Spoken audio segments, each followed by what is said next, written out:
Hello everyone, looks like we are live. I think I've got everything ready. I was ready super early today, which definitely means I forgot something important. Tonight we're going to be working in acrylics. This is a penguin. Penguins, by the way, have emperor penguins have probably the creepiest eyes of, I can't think of anything creepier than an emperor's penguin's eye in sunlight. Really weird. We're gonna make ours a little darker tonight so he's cuter. Anyway, we're doing a sort of swirly, not quite damask, kind of swirly patterned background. You can head over to patreon.com/lacree. The direct link for the reference photo and the line art is in the video description. You've got both of those. Oh, well, here, I can just show you exactly what the swirls are going to be. But you can download both of those over there. It is free. You do not need to be a member to grab those. So if you are going to follow along, you definitely want to check those out. And let's go ahead and pull the line art out. You won't need that.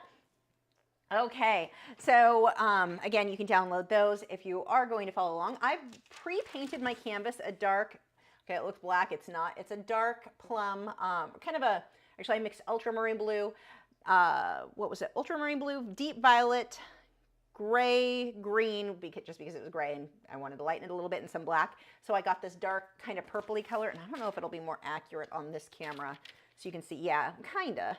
It looks a little darker than it does in person, but that's just the base color. Not a lot of this color is going to poke through, but I drew it out there, and then I used tracing and transfer paper. And if you're not familiar with tracing and transfer paper, carbon paper, for those of us who are old enough to remember carbon paper, it's white, and you just put the paper under and trace over your tracing paper, and there you've got your lines. Now, I've not drawn out all of my swirls exactly like what the reference photo has, because I don't need it. I don't care if it's exact. That's just kind of a loose guideline to go by.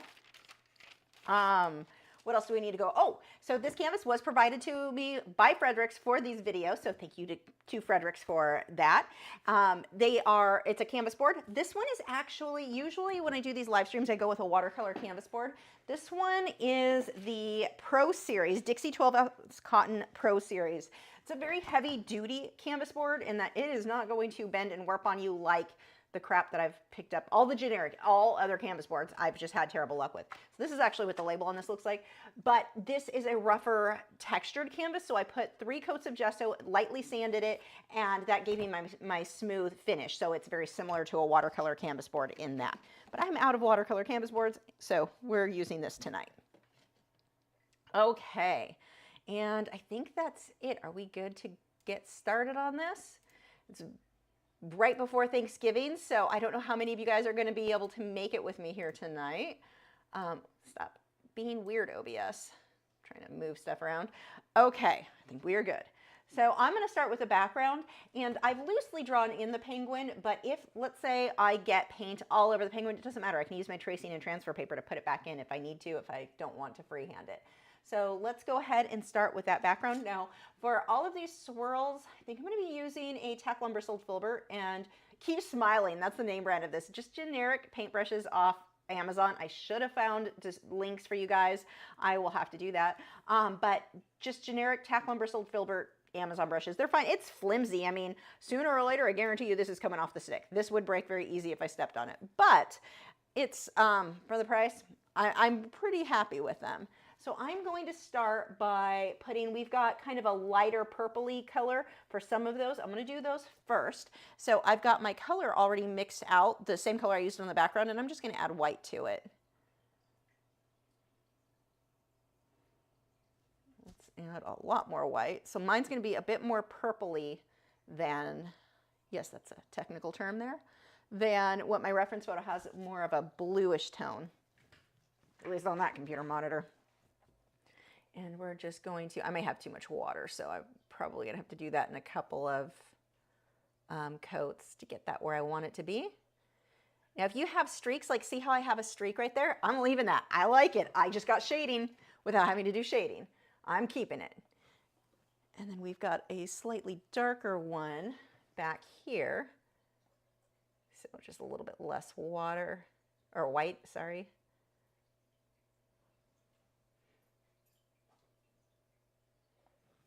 And then I almost dipped that in my coffee.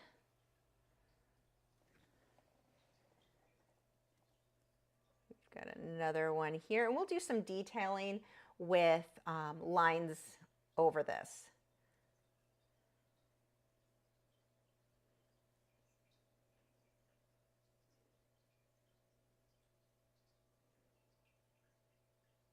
again, I do not care if this is exact to that reference photo.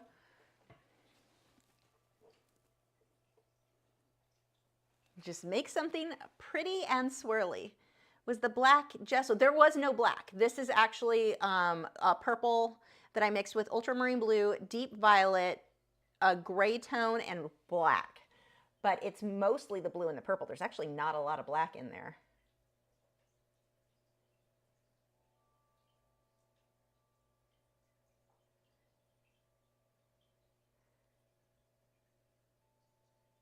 We've got almost little leafy shapes in there. You can switch to a round brush if that's more comfortable for you.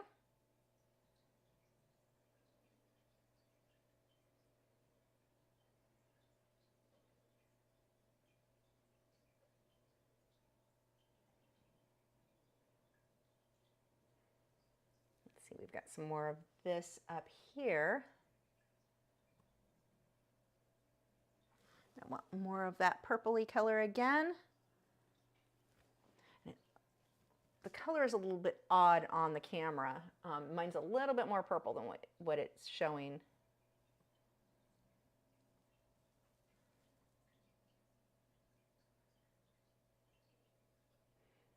I'm making these almost in leaf shapes for some of those. Not super swirly. But I do want to make sure that all of the white lines from the transfer paper are covered.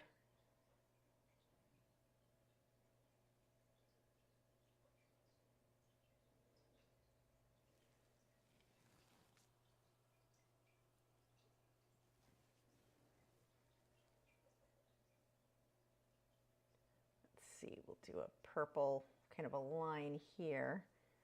Pull that up. Now you need to, in order to get these smooth lines, I need a decent amount of paint and it needs to be thinned with some water on that brush. If you have just a tiny amount of paint, you're going to get really rough, bumpy edges, and that is definitely not what I'm going for here.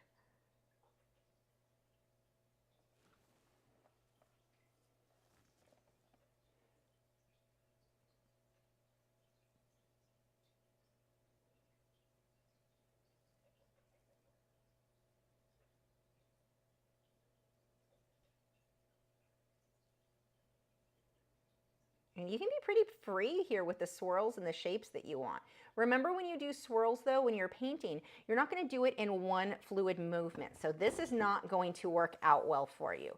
What you are typically going to do when you do swirls of any sort is part, lift it, another part, lift it, another part, and lift it. If you try to do it in one movement, usually the brush kind of twists and turns and you get a not very attractive end result. And as always, if you are located in the US, you can bid on this. The starting bid is $75 for the original.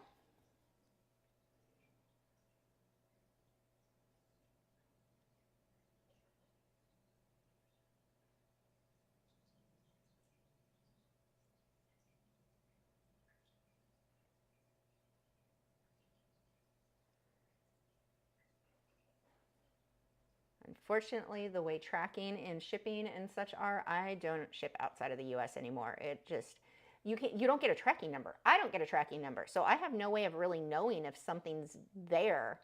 And it has caused problems in the past. So I just had to stop doing it.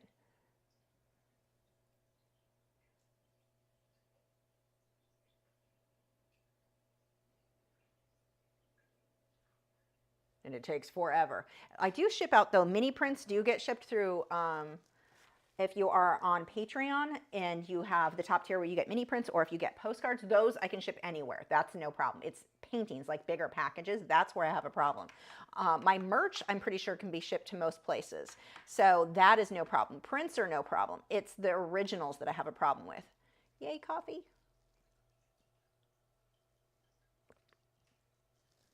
And all the supplies I'm using are listed in the video description. Okay, let's pull some more white out. Now this is old white, so I'm just going to put some new white on my palette. I don't even remember, what was it, 2 weeks ago, 3 weeks ago I used that palette, and all that paint's still wet. So let's pull some white. I'm going to use a little bit of that purpley color in it, not too much. I don't want this to be straight white. While I will put some straight white on this, this is not yet. It'll probably look straight white though once I hit the canvas, just in contrast.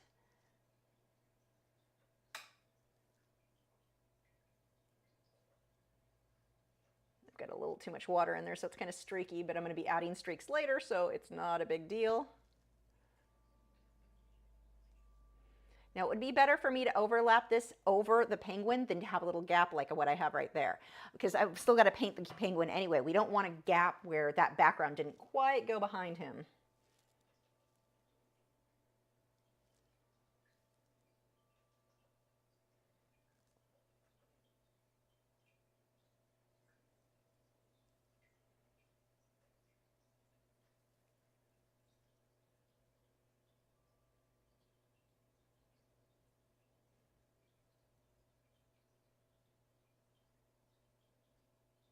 This will look better once we come through and do some lining. This would be one of those places that painting, using a paint pen would actually work really well for getting detail in the background. So if this is a style of painting you like, paint pen may be something you want to consider. I don't know where mine are right now, so we're just going to hand paint that in. But where normally I recommend against paint pens because it's obvious you used one, when like people will ask if they could just use a paint pen for details instead of the paintbrush, just because the paint pen being easier to control. Problem is it's really obvious you used a paint pen. Does Puerto Rico count as the US? Honestly, with the shipping, I don't know. I'm not sure how that works. I've never had someone from Puerto Rico order anything, so I've not looked into it. I mean, I know I ship with, to Puerto Rico with postcards.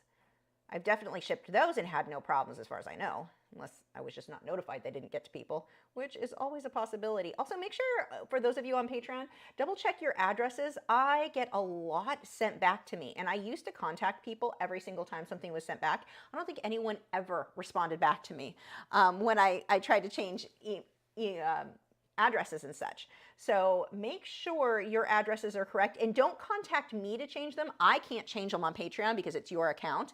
You would just need to go through your account and change your address there. So make sure yours are correct.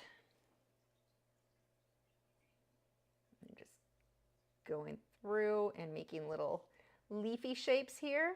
We're gonna actually need to pull this up so I can get this swirl to go smoothly off the canvas and then back around.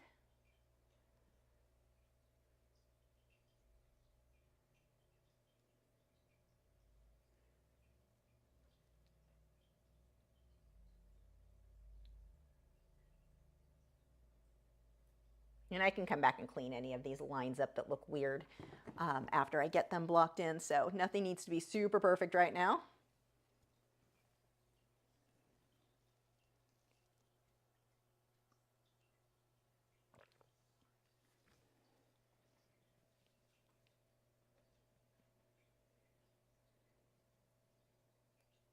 Yeah, I think with Puerto Rico, when I've sent postcards, I think I used my international stamps. I don't know if I needed to, but I didn't want to risk them not getting to the person, so I may be wasting money doing that. I should probably look into if I need to use the international stamps for you guys.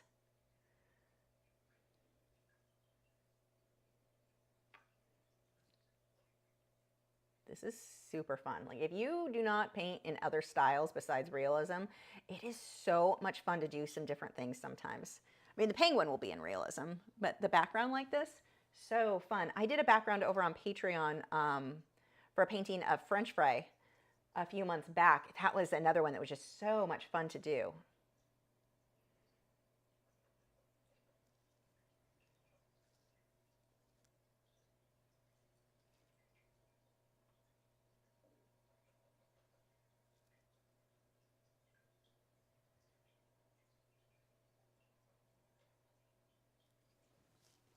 Almost went in the coffee cup again. Mix some more purple in with that.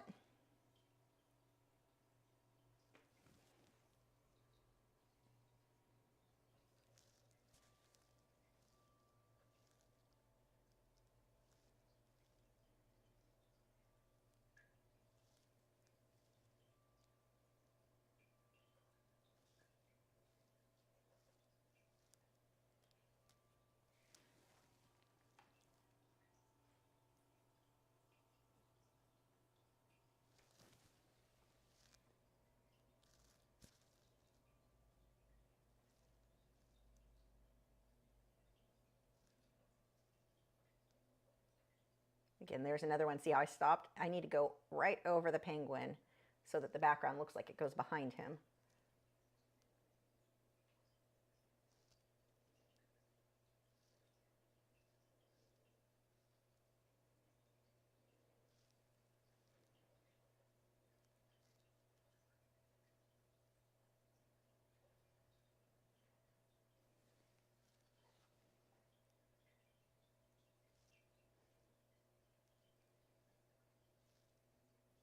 Some of these a little bit more solid. As that dries, I can see how translucent some of these are. Some of them I actually like that they're translucent. I just don't want that much.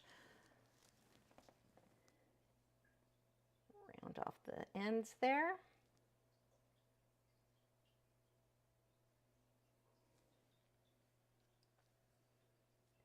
Okay. Oh, we've got a whole section down here.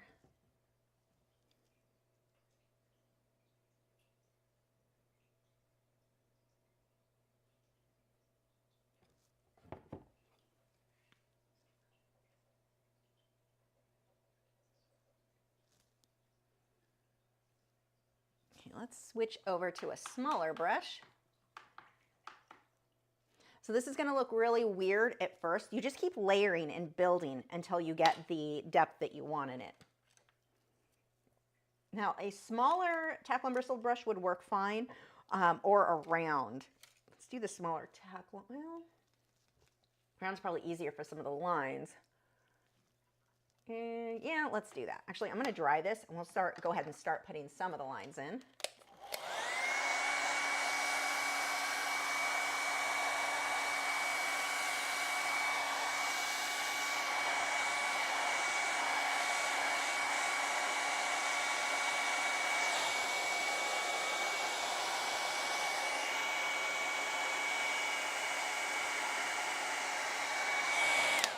Speaking of Patreon and postcards, if you are not aware, for as little as $6 a month, you can get access to all of my longer videos. I have one that just went up today. Which one is it? I think, where do I have the photo? Oh, there we go. That lesson just went up today. That is Pan Pastels and colored pencil. It's a little over 2 hours, so you can follow along with me step by step.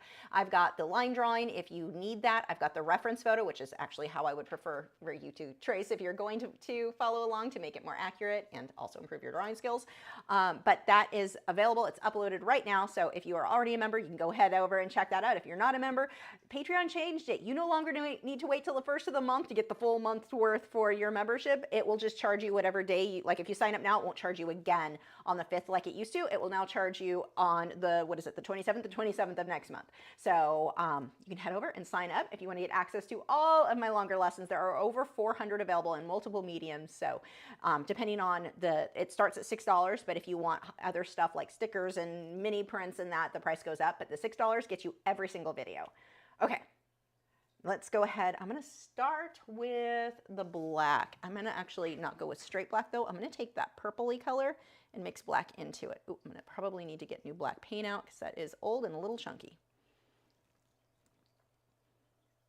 I'll use a liner brush for the thinner lines, but I'm going to start with this round brush, which might end up being chunkier than I want it to be. Let's find out. Nope, that is actually fine. I'm going to start lining some stuff.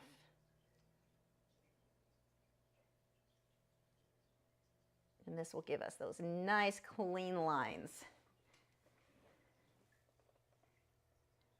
Alexa says, as a cat lady, I can't wait to paint this kitty. Yay! That one was really cute. That was definitely a fun one. I don't own any cats, but I do like to paint them.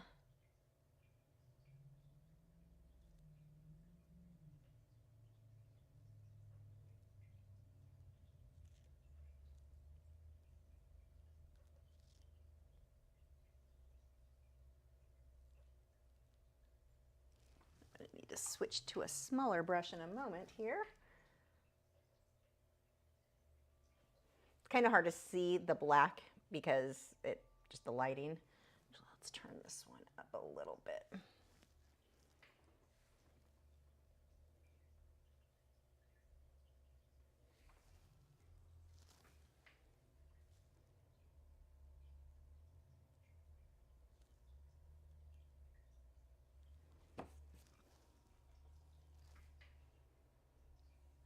Have I tried gouache? If so, did I like them? I did. I don't own a bunch of them, but they're just opaque watercolor. Yeah, I like them.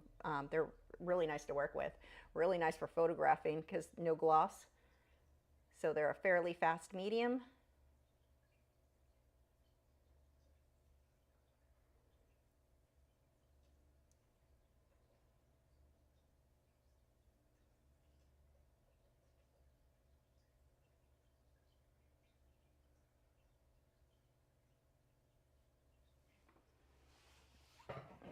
I'm going to need to switch soon to a smaller brush for a few more lines here.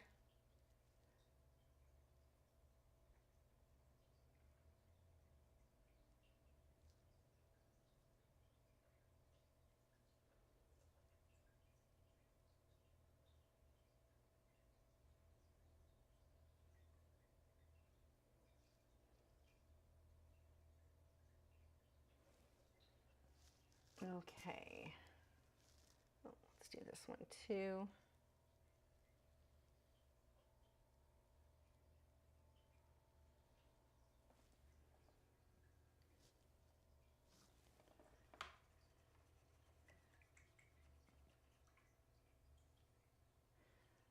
So Mr. Gesso has a really good question. Wants to know how I record acrylics so well. When I try to record it, there's always so many reflections. So one is just the lighting. I have it kind of at an angle. If you have your lighting straight at the canvas, that's never going to work out well. But the other thing is that it's the brand I'm using. So this is Liquitex Basics, and this, ooh, nice brush here. This is, it's not a high gloss paint. It's more of a kind of a satin. I mean, I talk about it being matte, but it's more of a satin color. It's not fully matte paint, but it photographs way better than most acrylics. Once they have that gloss, it's really difficult to get a decent photo. So yeah, the type of paint that I'm using is part, and then the way that I've got my lights set up is the other part.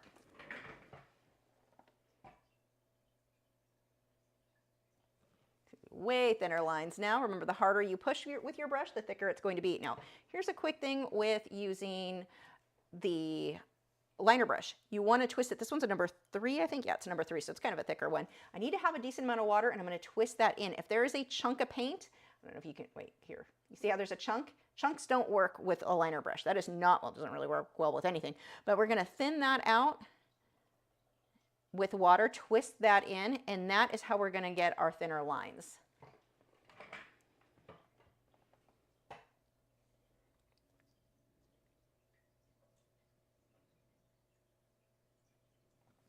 And this is going to work better if I can do long brush strokes versus a bunch of tiny little short ones.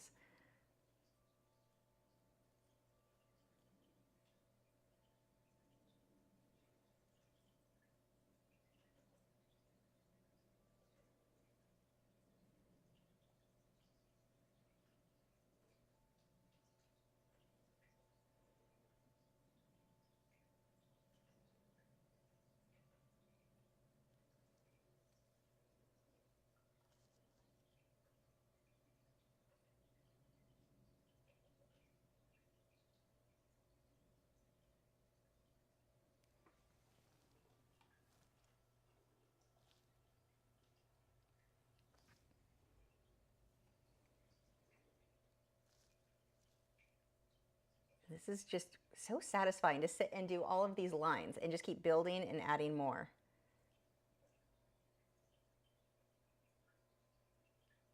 Especially if you are used to working in super detailed things, it's just fun. There's just so little pressure to try to make things perfect.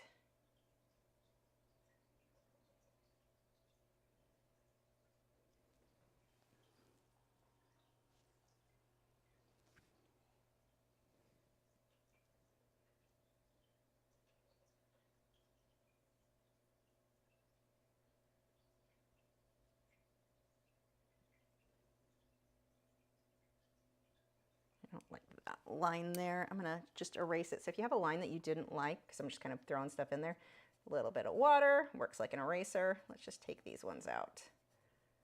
Oh look, and now I have shading super easily. But that only works if what's underneath it is completely dry and what you're erasing is still wet. If you wait till that starts to dry, that is not coming off.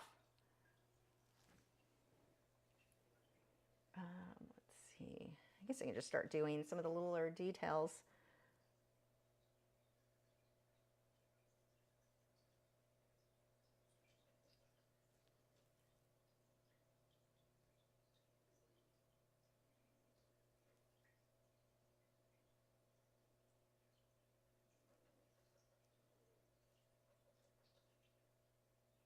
Need to make sure that overlaps into the penguin.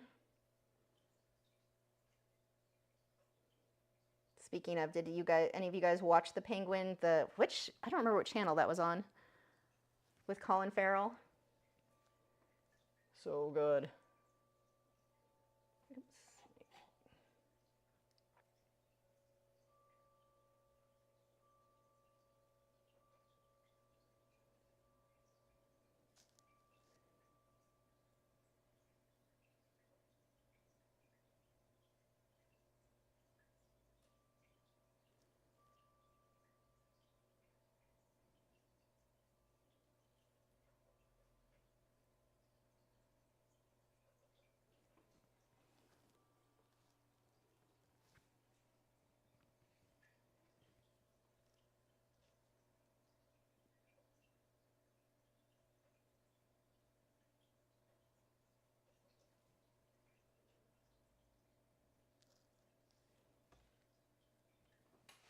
Okay. Oh, and we've got 2 super chats here. So we'll do these in 2 separate things. So the dogs will have to get up and get some more in a second. Whoops, I just dropped that. You want a super chat? Our first one is from Allison. Thank you so much. There's your super chat. Oh, those are big ones. Take it to your beds. Thank you, Allison. We'll get you Art by MB in just a moment. I'm gonna make the boys lay down first because, you know, good manners and all. Down, cow, down. Thank you so much. The boys definitely thank you. Gibson, down. Gibson. He was like, meh, I don't have to follow the rules. I'll just stretch first.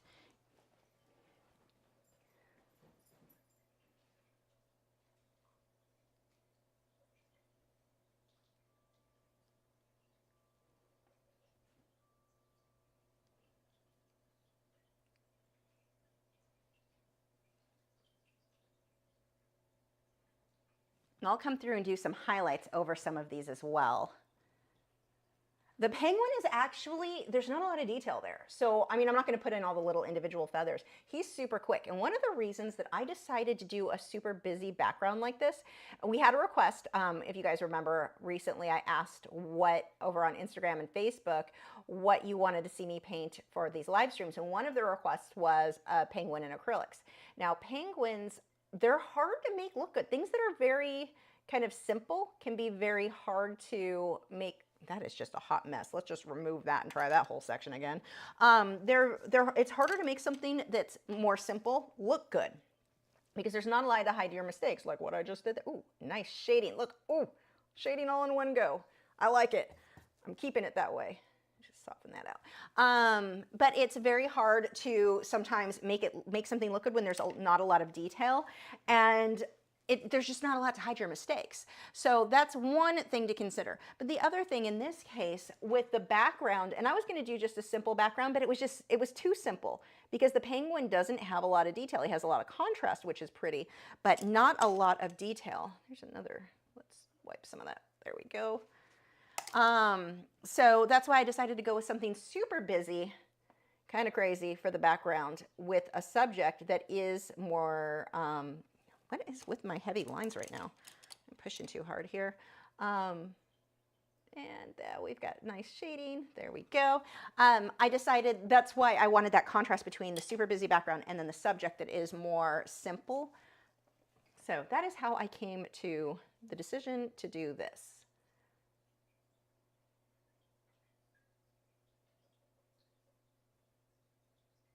See this? I'm just being too messy. Slow down. Stop being messy. Look how easy it is to wipe something off if you don't like it. I love it.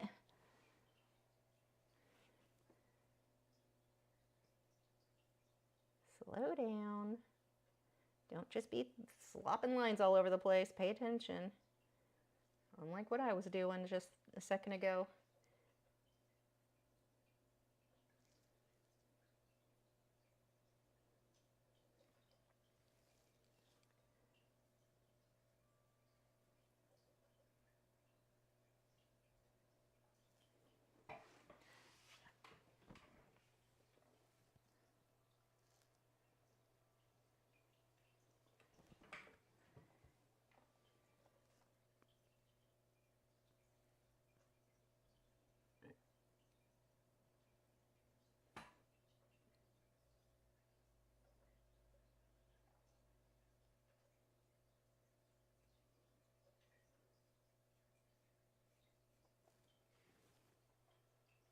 Oh, we have another, let's do the other super chat now from Art by MB. Do you boys want a super chat?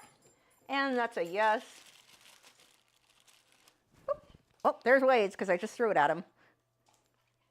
There you go. Good boys. I've been trying to actually teach Wade to catch treats that I throw in the air. Echo, when I had Italian Greyhound, she did that. No, they're just bouncing off the top of his head. That was just me dropping it, but he is not being super successful in the catching of treats. He's just like, that hit my head. Okay, I'll go chase it down now. Okay, lay down. Good boys. Thank you so much. Down.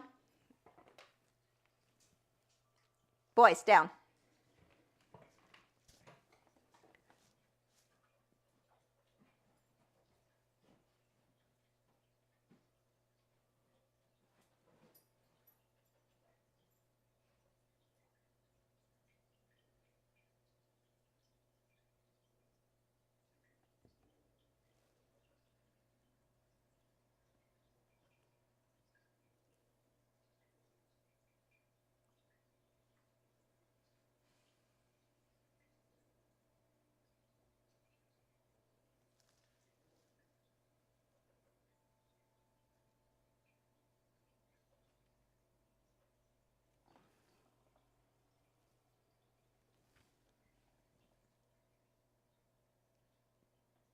There is a good possibility that once the live stream is over, I'll see little areas that I want to touch up with the line. So if somebody does bid on this, I reserve the right to make it even better for you.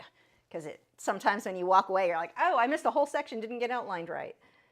And that is pretty likely to happen.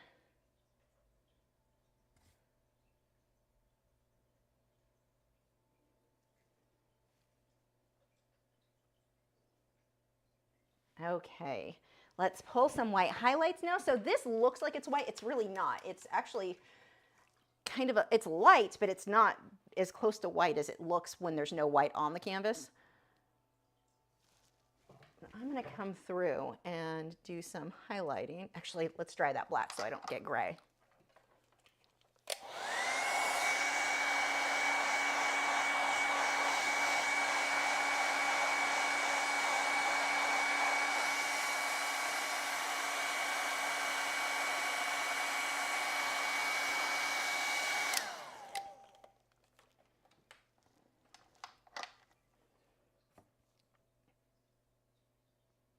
No, that was already starting to dry. I don't know why I wiped more off after using the hairdryer. That was, now I can wipe it.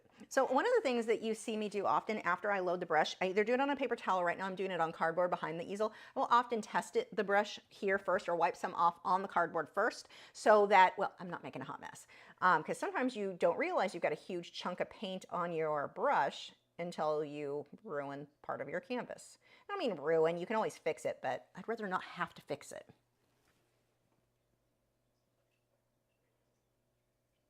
I'm just going to pick a few areas with highlights, and I'm just doing little lines now.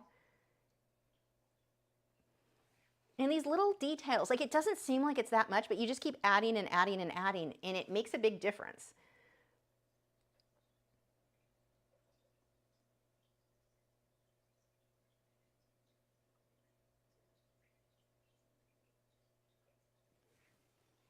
You can also use this to clean anything up if something had started to get messier than you meant for it to. Too much water there.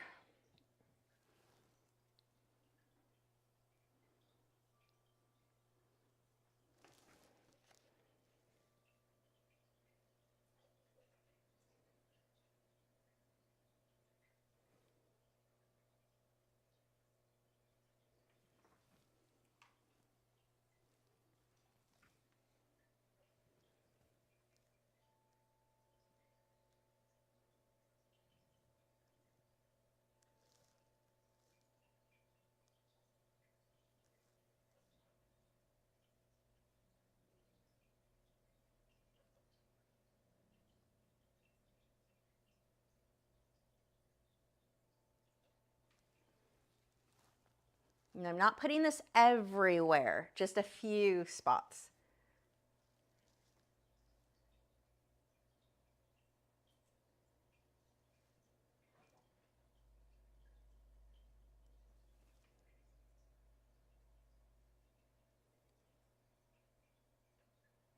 And if you are members on Patreon, check out the damask that I did with my parrotlet French fry. That one, it has like a three-dimensional look. That one was really cool. I would love to do more like that, but for the live stream, it was just, you know, that takes a lot more time.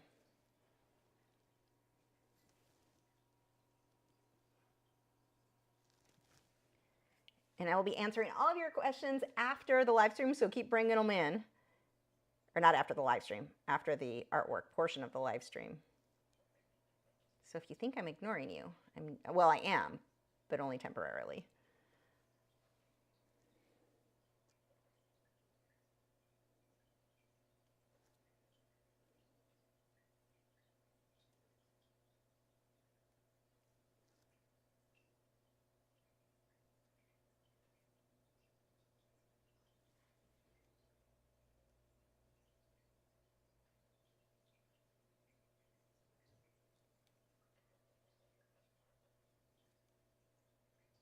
Okay.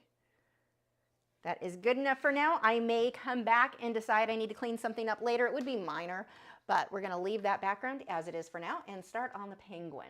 So I'm going to start, I'm actually going to leave this purpley, it looks black, it's not, it's, I don't know with the lighting if I can get it to where you can tell, maybe under this one. It's a dark purple, dark purple, but I'm going to leave that right now is my sort of medium dark color, and then I can build up light and dark from there. Okay, let's go ahead and let's start with the beak. So I'm going to add some highlights there. I'm going to use two brushes. I need a brush to apply the paint and then another brush to smudge it out. So I will use this one, just a smaller tack bristled filbert, and this round brush to apply the paint. So the one that I'm going to be smudging with, I need that to be slightly damp.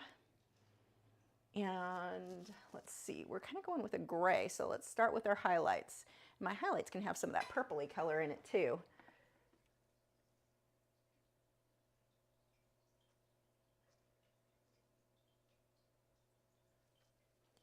And then I'm going to use this brush that's slightly damp and just smudge that edge.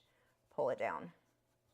I need a little bit more water there. And now if you have too much water, it erases it, which I'm probably going to have happen right there. But if you don't have enough water, it doesn't smudge. And when you smudge it, you just need a few brush strokes. You don't need a whole bunch. Whoops, wrong one. Actually, no, that is the right one. I just have a cat in the way right now. 1 second. There we go. And then we've got another highlight here.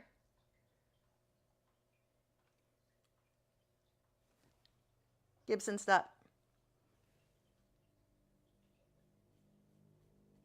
We're just going to pull that down.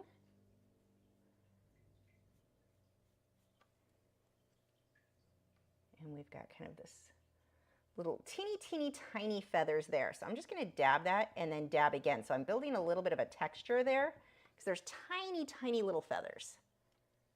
Now this area where it's going to be orange, I need to paint that white because the orange, if I paint that orange right over that purple, it is just not going to show up.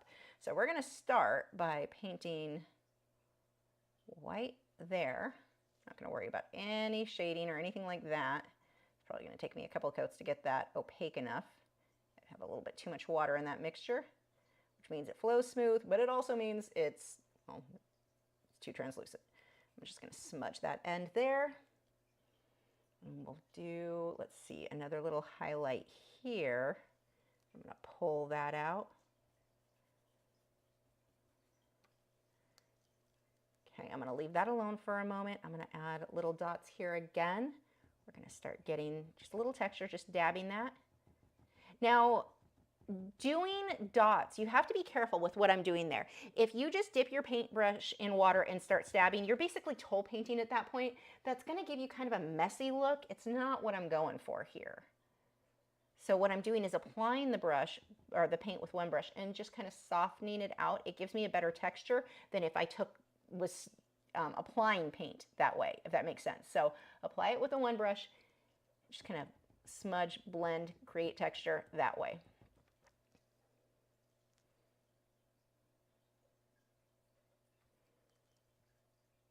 I'll be coming back through with black too there, just separating the head a bit. Now let's go ahead while I'm at it. Let's put in everywhere where I'm going to need white or orange. Drink some coffee. Okay. I'm going to get just white paint again, back to my tack on bristled brush I was using earlier. Let's see, we've got this shape here. I've got too much water again.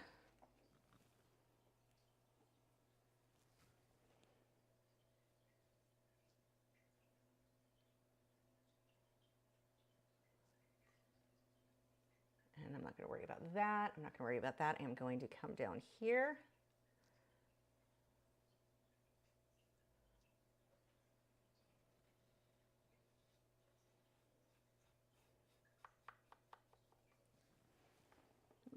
I poofed up his chest a little bit, so more than what it is in the photo, so that it came down over in that section. The photo didn't come down that far, but I want mine to. Meaning off the side of the canvas. He had a little bit of extra pumpkin pie.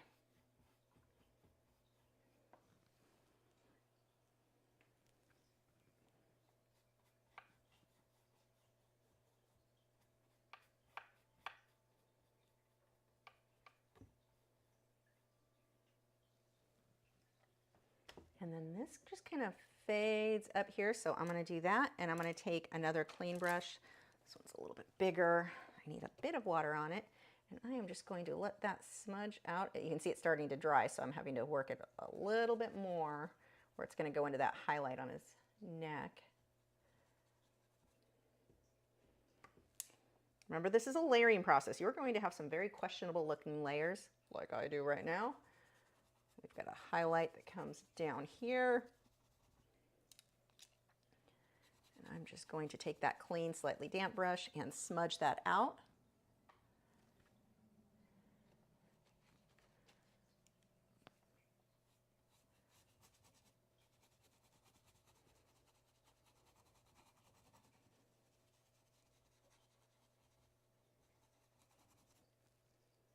While I'm at it, there's a little bit of highlighting, or what's left on the brush. I'm just going to use that to smudge some of the highlights that are going to go around the face. Just kind of blocking in where those go approximately. We're going to have a silvery color back here, so let's just start putting in that highlight.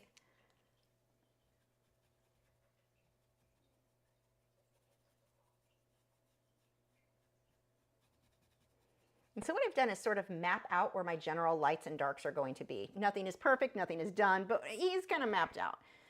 Okay. Unicorn Art said, thank you for spending the night before Thanksgiving with us. I'm thankful for you all and for your live streams, for your willingness to help so many with improving our art. Oh, okay, thank you. Oh, give me goosebumps. That's so sweet. Okay, I am going to dry this. That brush I'm not going to bother cleaning because I'm going to put another coat of white on this.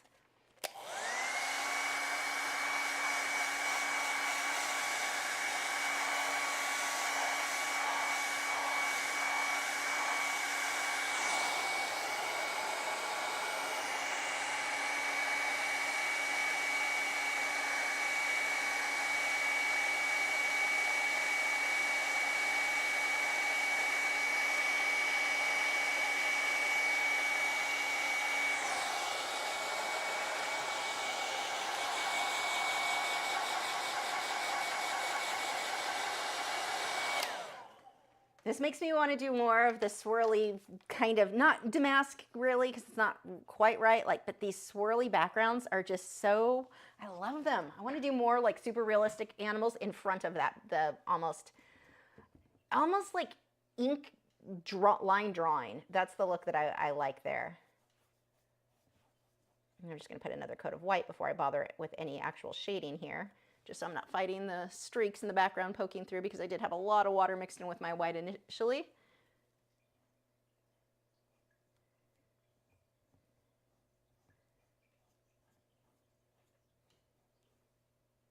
Yes, somebody who said, Unicorn Art also said, also thankful for Nick and Joseph Fincham for moderating. Yes, because seriously, this chat would not be nice to be a part of if they were not taking out the trolls. They do so, and more than that, like they do so much to help us out in our art groups, messaging me when I got things screwed up on links. Like they do a lot. Clark Fine Art too. I don't know if she's here right now. I haven't really paid that much attention to chat tonight.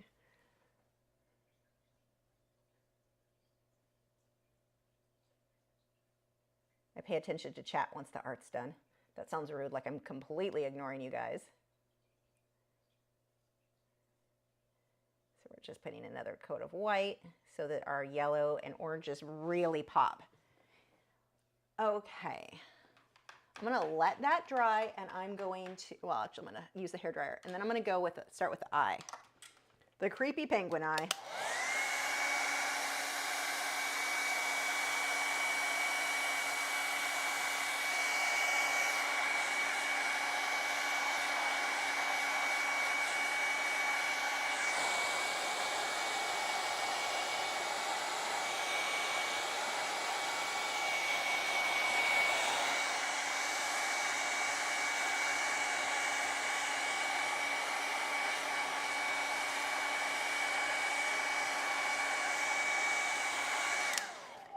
Okay, and I'm going to let that set because that is on there really thick and it's going to need a little bit more to dry. While it does, we can start on creepy eye. So that eye is brown. I'm going to go way darker than that because that is just, I'm telling you, that eye is not okay. I did not realize until this week when I was looking at photos, I kept thinking, oh, that penguin like lost his eyeball. His eyeball's missing. That's what it looked like to me. So weird looking. No, they all look that way when the sun hits it. So yeah.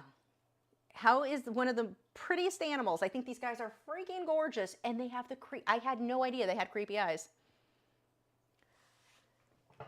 Okay. Yeah, Nick said it's going to be a long, uncomfortable second hour without questions for Lisa. So yes, please bring questions. I can tell you about the new saws that I bought. That's pretty much what you're going to get stuck is listening to me ramble excitedly because I bought a saw. I've been determined that since buying, we got our first house, it's been 5 years. And one of the things that I've been convinced of, and I've been telling Matt, I've been talking about getting a saw for like our whole life. Like we've been together for what? We've been together 23, what did 24, 25, 26 years we've been together, married for 23. So I've been talking about for as long as I can remember, when we get a house, I was so excited to buy a house because I wanted to get a saw. And I hadn't yet. And they went on sale for Black Friday.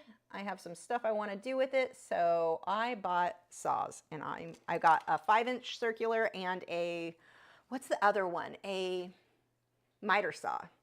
They came today. They're in my hallway. They are way bigger than I expected. And I'm super excited about it. So yeah, if you guys don't have art questions, you're going to be stuck listening to me ramble about the amazingness of my saws that I have been waiting for what feels like my whole life. Like seriously, that has been an ongoing thing. So excited for saws.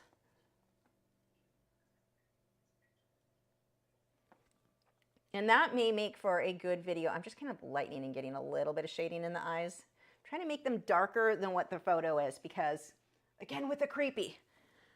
I actually want to use saws for a few different projects, whether it be something that I can use in the art studio. I want to do some work molding, not molding, what is it? The paneling, not panels. I don't know. I have projects that will make it look cool for hanging art in front of. So those are what I've wanted saws for forever. He's going to get a shine in his eye because it makes it less creepy. I'm decreepifying the penguin eye. Although I don't know, maybe it makes it look creepier if I don't make it look like what the eye really looks like. I've seen people try to give like dolphins human eyes. You want to talk about creepy. Lord, don't do that. Wainscoting, thank you, Jen. That is it. I want to do a bunch of that in different areas, and that's going to be behind where the vivariums are. I'll be hanging stuff. So yeah, I have lots of fun projects like that planned, hopefully without cutting any limbs off. Pretty paranoid about stuff, so I'm hoping that I'll take the proper precautions. Got a little X for his eye. I don't even know if this X will show. It's like an X. Like seriously, look, zoom in on those eyes. The pupil's like an X. What in the world? Like, no, it's wrong. But I'm going to leave my eye, like I said, a little bit darker. Right now, this penguin is in the light, so you're seeing more than what you would often see. Like if you look at them when it's like overcast or whatever, you don't see the creepy eyes so much. And so that's kind of what I'm trying to capture. Just dark without being like having the light hit where he scares us all, because hell is not supposed to happen in the Antarctica. Or wait, where are these guys? Antarctic? It was Antarctica, wasn't it? I don't know. Where are penguins? I could be wrong. These penguins anyway. Let's see. I'm going to go ahead and start doing some of the shading around the face. Actually, let's layer in the orange. So, oh, I do have orange out. Let's mix that orange. It's actually cadmium red. I want to say it's light hue. And I have cadmium red dark hue. I'm probably going to use that. I find orange ends up being a good orange if I mix it myself. When working with Liquitex Basics, the orange is that Liquitex makes all of them, including the cadmium red light hue, which I call orange. They're good for glazing. They are not great for getting a nice deep orange. Like they're too translucent. Penguins are southern hemisphere. Oh, okay. See, I don't know much about them other than creepy eyes. I'm going to add a little bit of white to that. Make it a touch of peach.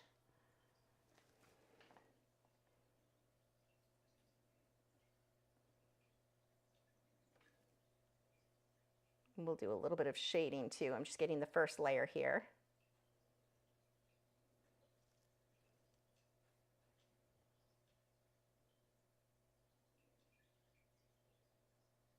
You can tell I went through the American school system because I don't know geography.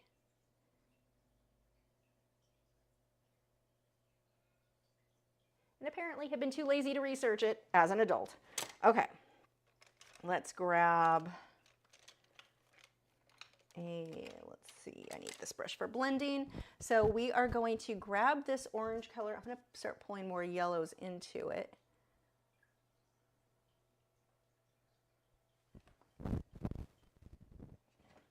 And I am going to start putting that there, and I need this to blend down into the white.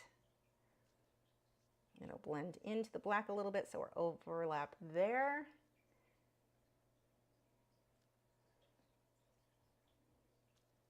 Oh, and I've got a little yellow patch that's going to have to go there. And then I'm going to, actually, you'll have a little bit here, just a hint. Now I'm going to rinse that brush, and I'm going to grab white. I really want to do this whole section while it's wet, so I'm going to grab my fine mist sprayer, make sure that doesn't start to dry. It's empty because I've been using it to water my jumping spiders.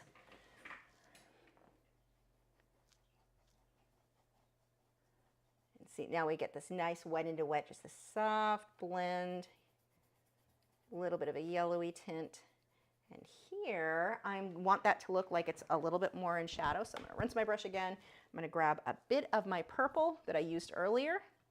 And that is what I'm going to use for my shadow on this side. It's going to create a little bit of mud there into that orange. That's fine for this section. It kind of gives me a brownish tone.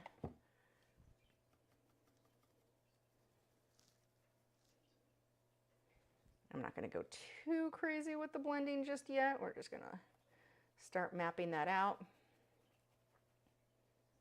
Okay, we'll do a lot more on top of that. We're just going to leave that alone for now.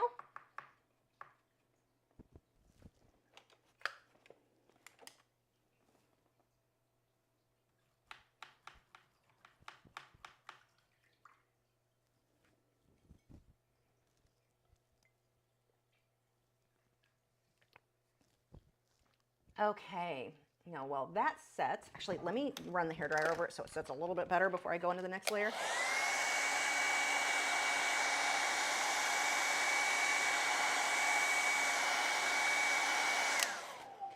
Okay, So that's not completely dry, but it does get it started, so that can set while I work on the face. So we've got this sort of brownish. I'm going to use some red oxide, a little bit of that purple color, and we're going to get a little bit of a tone in there. One of the things you want to remember whenever you're looking at something and it's black, it's not really going to be straight black. There is black, but it's not just black.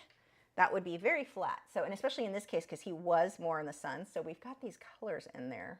So I used red iron oxide or red oxide and a little bit of the purpley color from the background. And I'm going to take a wet brush and just smudge that out a bit. It's a little too wet. And then we'll be doing a lot of shading with black on top of that. That gives us a little bit of color in there. Pull it in here some. I can also use this color for shading the underside here, right under the beak, and let that blend. Oops, that's too much water, so it just erased it. Let's do that again. Just one swipe. There we go. So we have a little bit of a shadow right on that guy. We can do a little bit over here too. And I'm going to use that same color over here. I have to be careful because that's not completely dry. If I keep scrubbing this brush right now, keep working it, it will lift this. Even though I used the hairdryer on it, it's also not 100% dry.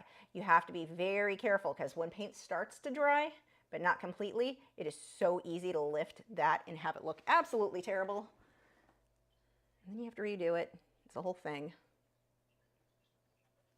Okay, so that looks good. We've got a little bit of this color right along that wing. Now, one of the things when you've got a subject that is this simple, it often will look better if you add a little bit more detail that isn't really in that reference photo. Like here, that brown, there may have been a little bit here, not there, but it just looks nice. So as an artist, you get to take some liberties in making things look better than you think the photo did. Okay. Like, I think his eye looks a million times better than what it does in the reference photo. He still has the little X, but he has a little bit of a shine now, and he has it doesn't have that weird flat, but it looks like a button. That's what it looks like, a button for an eye. That is why it's unsettling to me. Like creepy dolls with button eyes, which means I would probably buy it. That sounds right up my alley. Okay, let's get a little bit more. Need you. I'm not loving the peachy orange color I have so far. So let's mix that with a little bit more white, and that's going to give me more opacity, which is great because it's going to cover better. There we go. That is the color I wanted. I needed a little bit more white. Just over that. I can pull a little bit of that over here, a little bit in here. Again, that's not 100% dry, so I have to be super careful. And then I also skipped an area here that should have a little bit of white and yellow. So I'm just going to mix white and yellow right now. Right in here. Okay, rinse that brush. Oh, you guys have a good question about acrylic brushes. We'll be answering that after I'm done with the painting because, you know, we're going to need some stuff to talk about anyway. I want to get more water or more white right along the top here. I've got to be careful because that is starting to set. And if I overwork the brush, I start lifting previous layers. Much better. This is going to be lighter with some yellow, so I'm going to pull some more white first before I glaze the yellow. So really what we're doing right now, it's not so much about detail, it's about correcting colors and values. Are my lights light enough, my darks dark enough?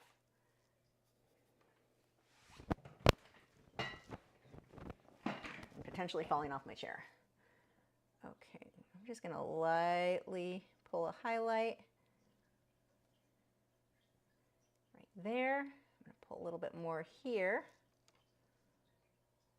We'll have to switch to a liner brush for part of that. A little bit more in here. So what I'm doing is essentially dry brushing. There's not a lot of paint or water on the brush. It doesn't really look like it though because my canvas is so smooth because I had put those couple or 3 coats of gesso and then sanded it. So you can get away with dry brushing without it looking like crappy dry brushing. Oh, but I watched a video and they told me how awesome dry brushing is. Yeah, if you're a beginner. Like once you've painted 2, 3 paintings, stop dry brushing. It looks terrible in most cases. But when your canvas is this smooth, you're able to get that look, or do what is essentially dry brushing without it looking like dry brushing. Dry brushing, the canvas looks too bumpy. It just looks sloppy.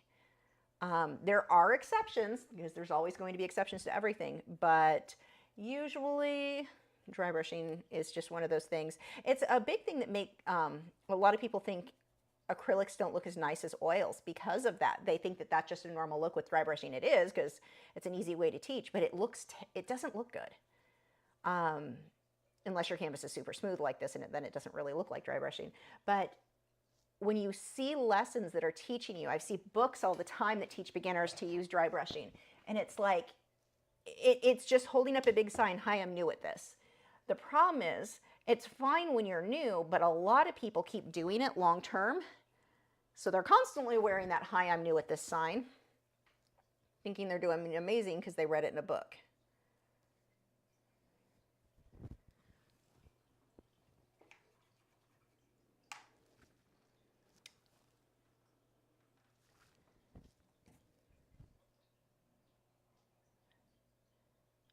Be coming back through with more black too, but right now that's just the purple color. I'm going to blend that, smudge that in.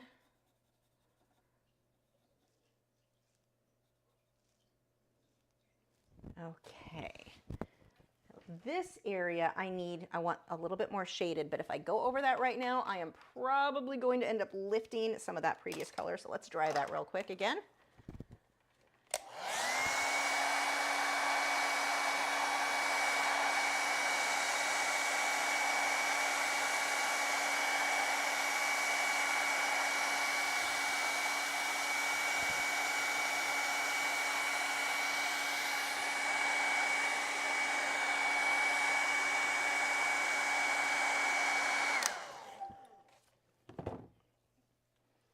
While that sets, I'm going to work on some of the detail up here. We'll start with some black.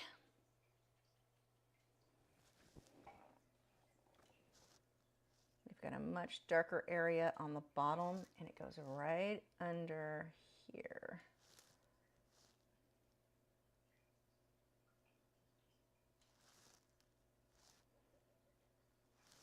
I'm just looking at my reference photo. Where are my lights and where are my darks?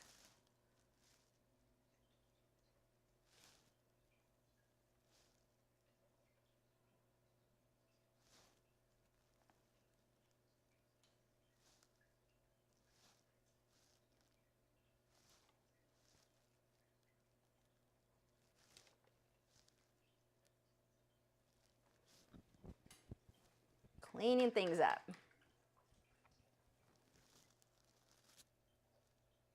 Okay, I don't want to do that until this gets in there. I can pull some of the darks with the face though.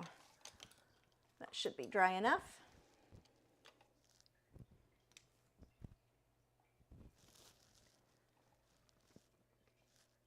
Got a dark patch here. Now, don't invent your own shadows and highlights. You can make them a little bit more pronounced than what the reference photo has, but they need to be in the same location, because those are there because of the underlying bone and muscular structure. You start inventing, just putting highlights for the sake of highlights, and you may be thinking, who would do that? Oh, I've seen it. It doesn't look good. It makes the animal look really, really deformed. So, you know, pay attention to where those are. We're not just putting highlights for the sake of highlights. We're putting them there because that's where the light would catch on their face.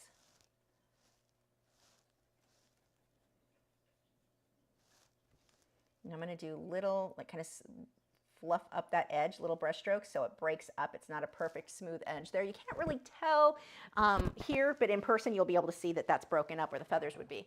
Also, we have a super chat from Allison. Do you boys want a super chat? Thank you so much, Allison. This is good. I can let part of that paint dry a minute. Okay, there's your super chats. Well, was his too... Did you actually notice his was bigger than yours? There you go. Are you happy now? Picky dogs. Oh, we have another from Beth. We'll wait until we'll come back to that. To yours, Beth, once they've laid down and relaxed for a moment. Thank you guys so much. How do you do that? What it happens? It says, let's celebrate their third super chat. Who's third super chat? I don't know what happens if I click this. Nothing. I don't know why it says. I was hoping it'd make like little sparkles or something. Thank you guys so much. Down, lay down. You got another one coming, but you have to lay down first. I need a slightly larger brush for this glaze. Yeah, sure, that'll work. And I'm going to use that same background color. I'm going to thin it with a little bit of water. Well, a lot of water. And I want a really definite shadow here.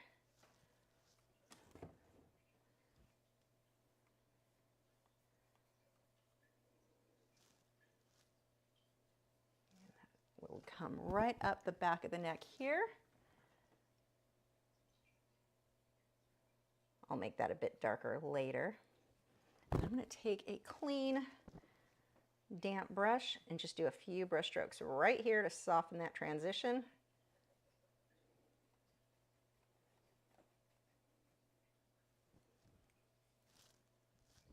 It really should be more out this way. Maybe I should pay attention to my reference photo like I'm always telling you guys to do. There we go. And then I've got to make that a bit darker, so I'm going to add a little bit of black to it for the shadow here.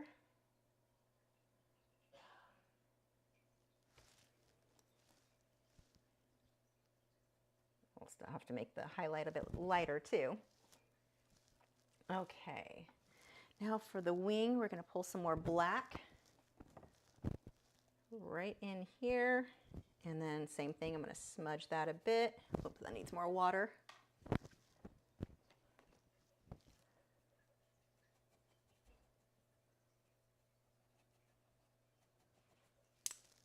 Just making it a little bit messy there on purpose.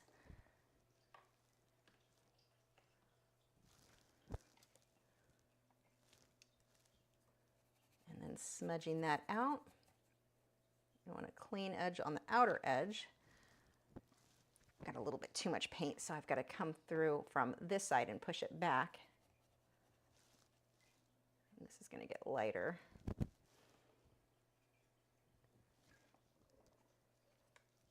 I'm going to push that back that away. There we go.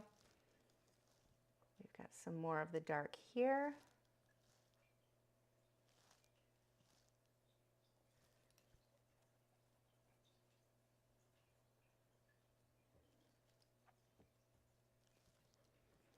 Okay, we've got some highlights to work on now.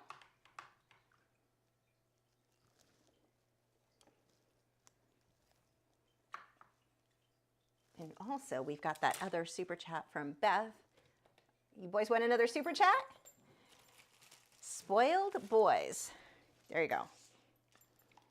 That's tasty. Thank you so much. The boys definitely thank you. Okay, Cal, go lay down. Okay, so I want to start getting a little bit of texture around the edges. I've got to pull out. Let's do highlights and then I'll do the little details I still need. So I'm going to take a bit of white. Gibson, down. Gibson, down.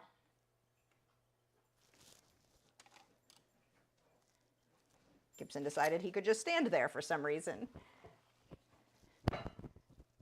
Okay. Too much paint, so I'm going to wipe some of that off. And let's start pulling some highlights in here. I want those to stand out a bit more. And I'm okay with there being some brush strokes. I'm not trying to make this perfectly smooth. It looks better. Like right here, there's like a weird brush stroke there. I love it. I'm leaving it. Don't feel like everything has to be perfectly blended. Let those brush strokes show. That oftentimes makes it just look nice. You get what appears to be a lot of texture very quickly. Gives you that more painterly look. Now this photo is so like detailed with all these teeny tiny little feathers. I am not putting all those in. I need some more white here.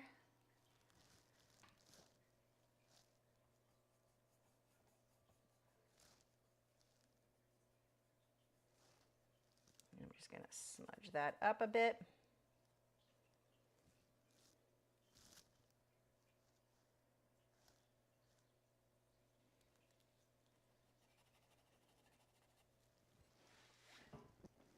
And then I'm going to want a little bit more yellow there over the orange. So I'm going to put white first so that the yellow will really stand out, and then blend. Just soften that. A little bit more with the yellow here too.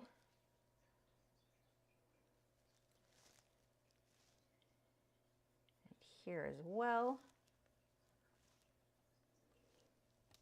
Just tone that down a little with my finger there. Okay. And this whole area can be a little bit softer. Ooh, that is a lot of paint. I'm going to need a much more wet brush to make that blend nicely.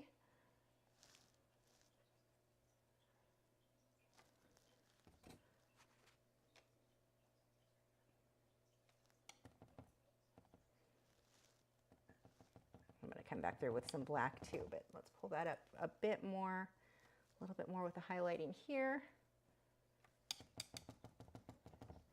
If you are using oil paints, don't get in the habit of using your fingers to blend like that. I had a student that used to do that, and the problem is a lot of these oil paints still have lead and different ingredients in them that if you had an open cut or something like that, it's not a good idea. That and the oils will stay wet for a really long time. So you get it on your hands, and now it will inevitably get everywhere. I think I could even pull out a few more highlights actually. Maybe a little bit more in here, a little bit more up here.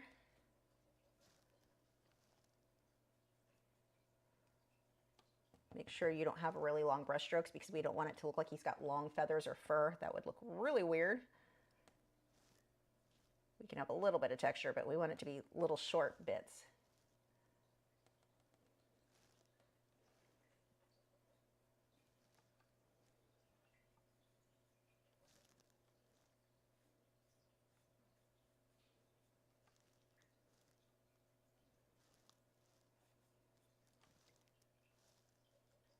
If your canvas is too rough, a lot of the blending and shading that I'm doing is going to also look rough. It's going to make your life a lot more difficult. If you're new to painting and you're thinking, I'm just not good at it, I can never get things to blend like that, it may simply be your canvas and not you at all. So having a smooth surface is very, very important. Baby Panda said, if you were going to add the tiny feathers, how would you do that? Can you demonstrate? I'm not going to demonstrate on this. It's too small. I would want to work on a very large canvas in order to make that look realistic. If I try to do it now, like it wouldn't, it's just not enough room. It would look, I kind of could, but it would look weird. I'm not going to do it on this one, but work bigger. In that case, if I want that level of detail, I'm going to work larger is kind of my simple answer to that. Because if I were to try to put that kind of detail into this, it's honestly just going to look weird. Let's get a darker purpley color here. I'm going to use that. My light is a little bit too light around the eye, so I'm going to tone some of this down. The eye, see how much more subtle the eye is? This I like the look of much better than what the original photo was. I'm going to use another light purple again. We'll start getting some of the detailing here. Oops, not enough water or paint on that brush. Way too dry.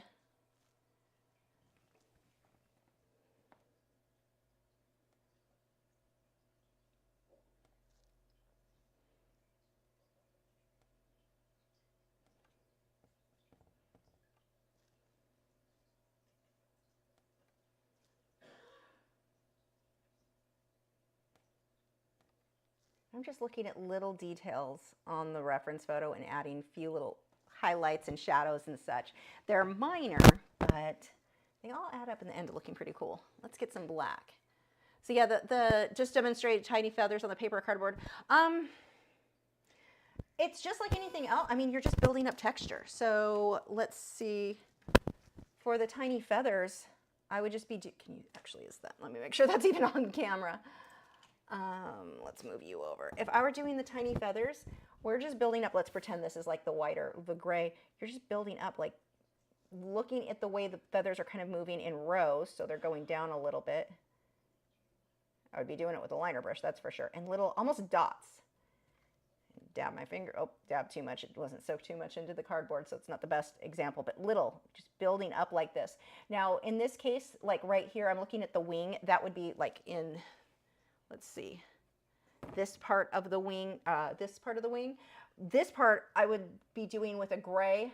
Here I would have it already black and be putting a lighter, well, both of them I'd be doing with the gray really, but it's just these little lines. But you look at the reference photo and how they're working in these rows. They're not just polka dots. If you do a bunch of polka dots, that's not gonna work. If you do a bunch of lines, that's not gonna work. See how tiny those are? I mean, seriously, tiny, but it's in these little teeny rows. Oh, thank you so much. We've got, wait, hold on, let's see the boys' reaction. We've got another super chat from Patty. That's a yes from them. Thank you so much, Patty. She said doggos need an early Thanksgiving treat. They agree. Here, let's get two big ones out for you. Those are big ones. I love when their eyes, when they look at it and the whites of their eyes show like, oh my God, that's a big one. That's a good one, huh? Thank you so much, Patty. Okay, go lay down. Good boy. Down. Okay. So going Baby Pandas, talking about that demonstration, I would work, if you are really wanting to get to that level of detail, one, work larger, two, do a study of just part of the wing and really get an understanding of how those feathers move in a row. And I would do this, I actually talked about this in today's newsletter. Anything that you're painting, if you are having a hard time with like the details and how do I do the details, do just a study, maybe 1 square inch. Blow that photo up in just 1 little square inch and really get an understanding of how that movement is. What colors are they? How much contrast between the lights and the darks? But really get a good understanding. Gibson, down. Gibson. You're just going to stand there, brat. But get a good understanding. Oops, why am I getting white? I need black. That is the opposite of what I need. Get a good understanding of the movement of whatever it is you're painting. The way that the fur or feathers clump and cluster together. That's such a big deal because so many people, they just do random lines. And now you have confetti. Everything is, most things go in rows and groups. And so that's really what you want to work on. So we've got this dark black that goes right around just about everything. And I'm just using straight black for this. And I still have to do a little bit of the yellow. And if you want to bid on this, the starting bid is $75. Link is in the video description. If you are in the US, because the post office apparently can't get things delivered from the US to everywhere else. I mean, they can, but it may or may not get there. It's been a problem.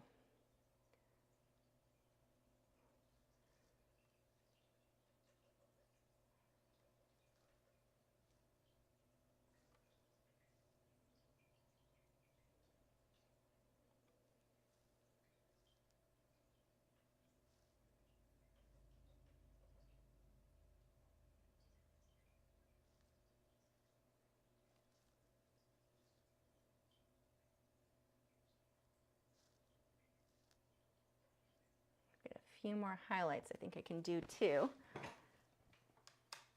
I just love the contrast with the oranges against these dark, almost blackish purples. I love that so much. Yellow. Actually, I better dry that black, otherwise this yellow is not going to look good smudging into that.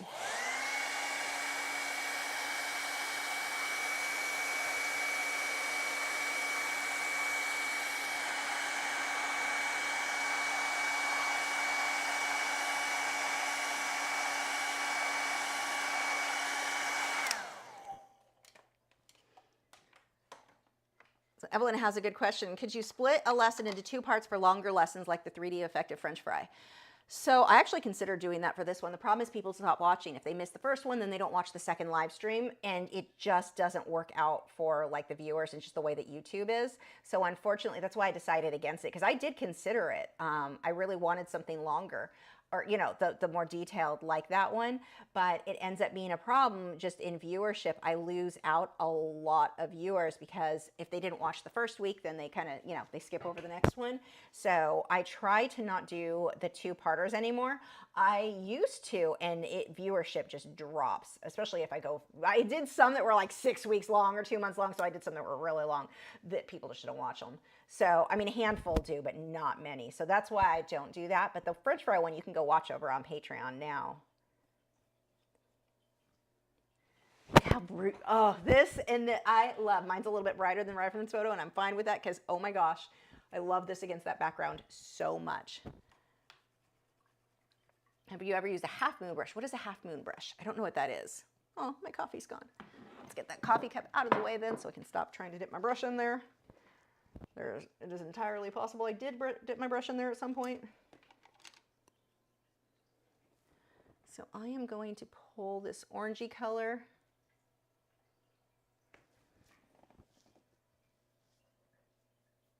I need more orange. Let's get a little bit, actually let's just pull the red oxide. It's probably a safer orange. I'm going to thin that with water.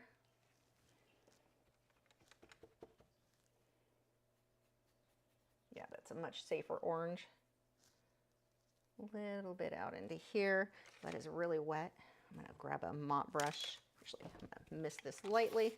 And I'm going to grab a mop brush that definitely does not have other colors on it like that one probably does. And lightly, there we go.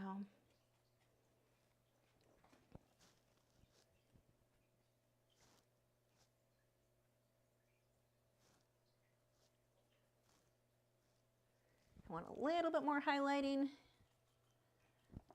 Use the other brush for that.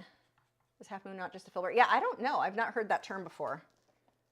Doesn't mean it doesn't exist. I just haven't heard it, so I don't know what it is. Somebody Google for me. Oh, and we have, good, while that sets, we've got another super chat from Allison.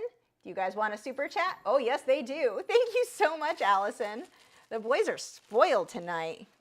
Look at all these Thanksgiving treats, and it's sweet potato, so it's kind of perfect for the whole Thanksgiving thing. I mean, that's a pretty staple item in our home anyway, all year round, but very tasty, huh? Thank you so much. Okay, go lay down. Down, down, down. Bad cow. Oh, Gibson's trying to take the cow's bed. Okay. Okay, a few more highlights, and we will call this done, and we'll get into answering your questions. Which one do I want to apply? I'll apply with this and smudge with this. Let me dry that again, make sure that's completely dry.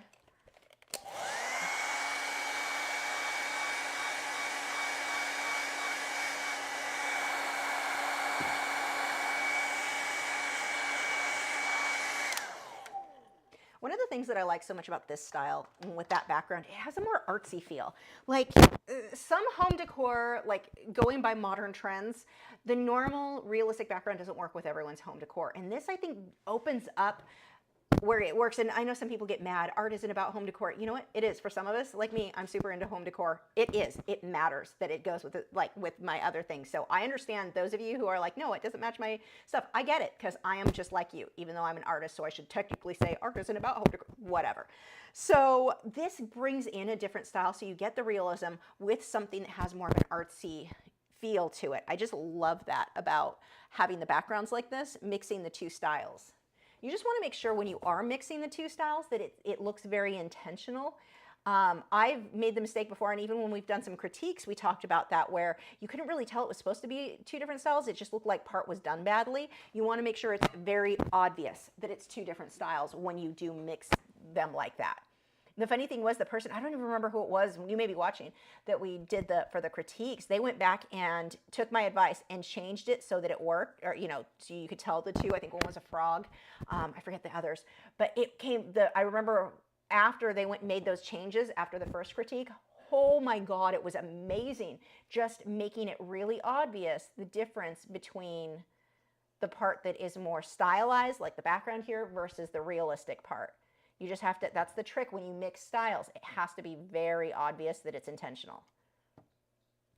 Otherwise, you look like you just did a bad job. I'm going to pull a bit more of a highlight back along here.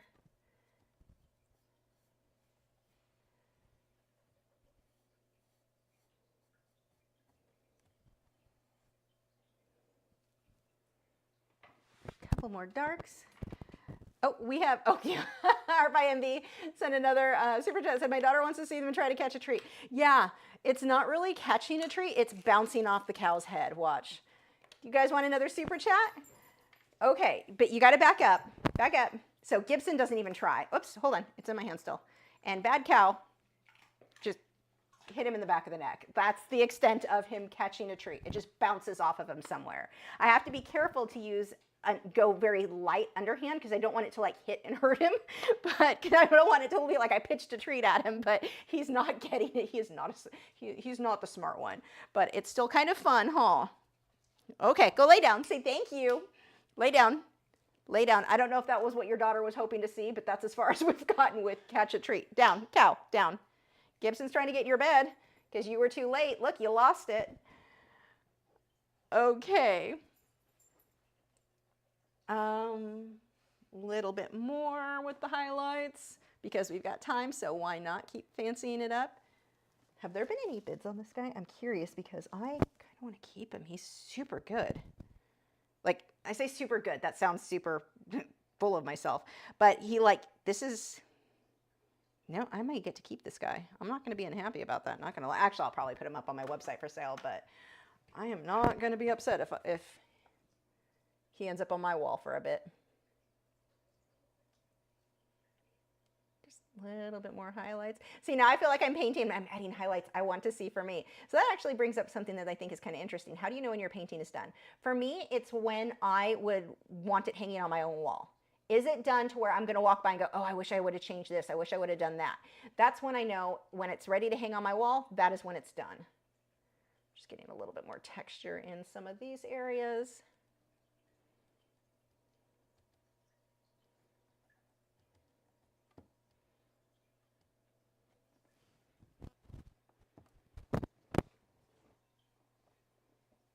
Okay, I think he is about done.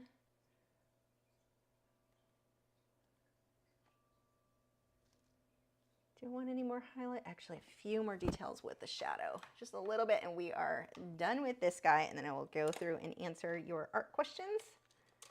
Oops. What did I need? Highlight, I needed black for under the highlight so that the highlight stood out. Or over it, whatever, clean that up.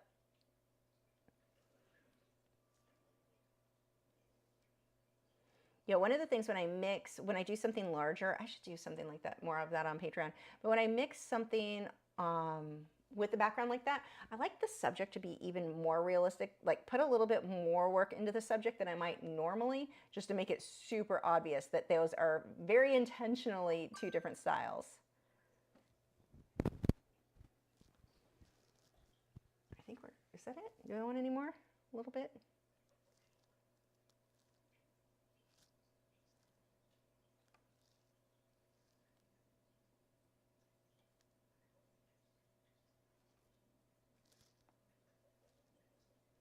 Okay, now I need to sign it, and he is done.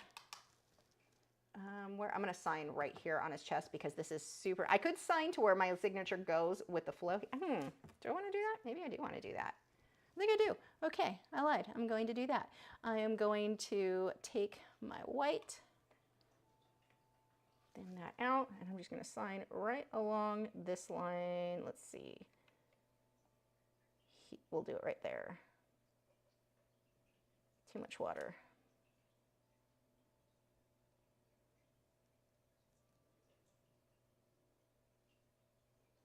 And I need to dry that because there's too much water and it's starting to bead up.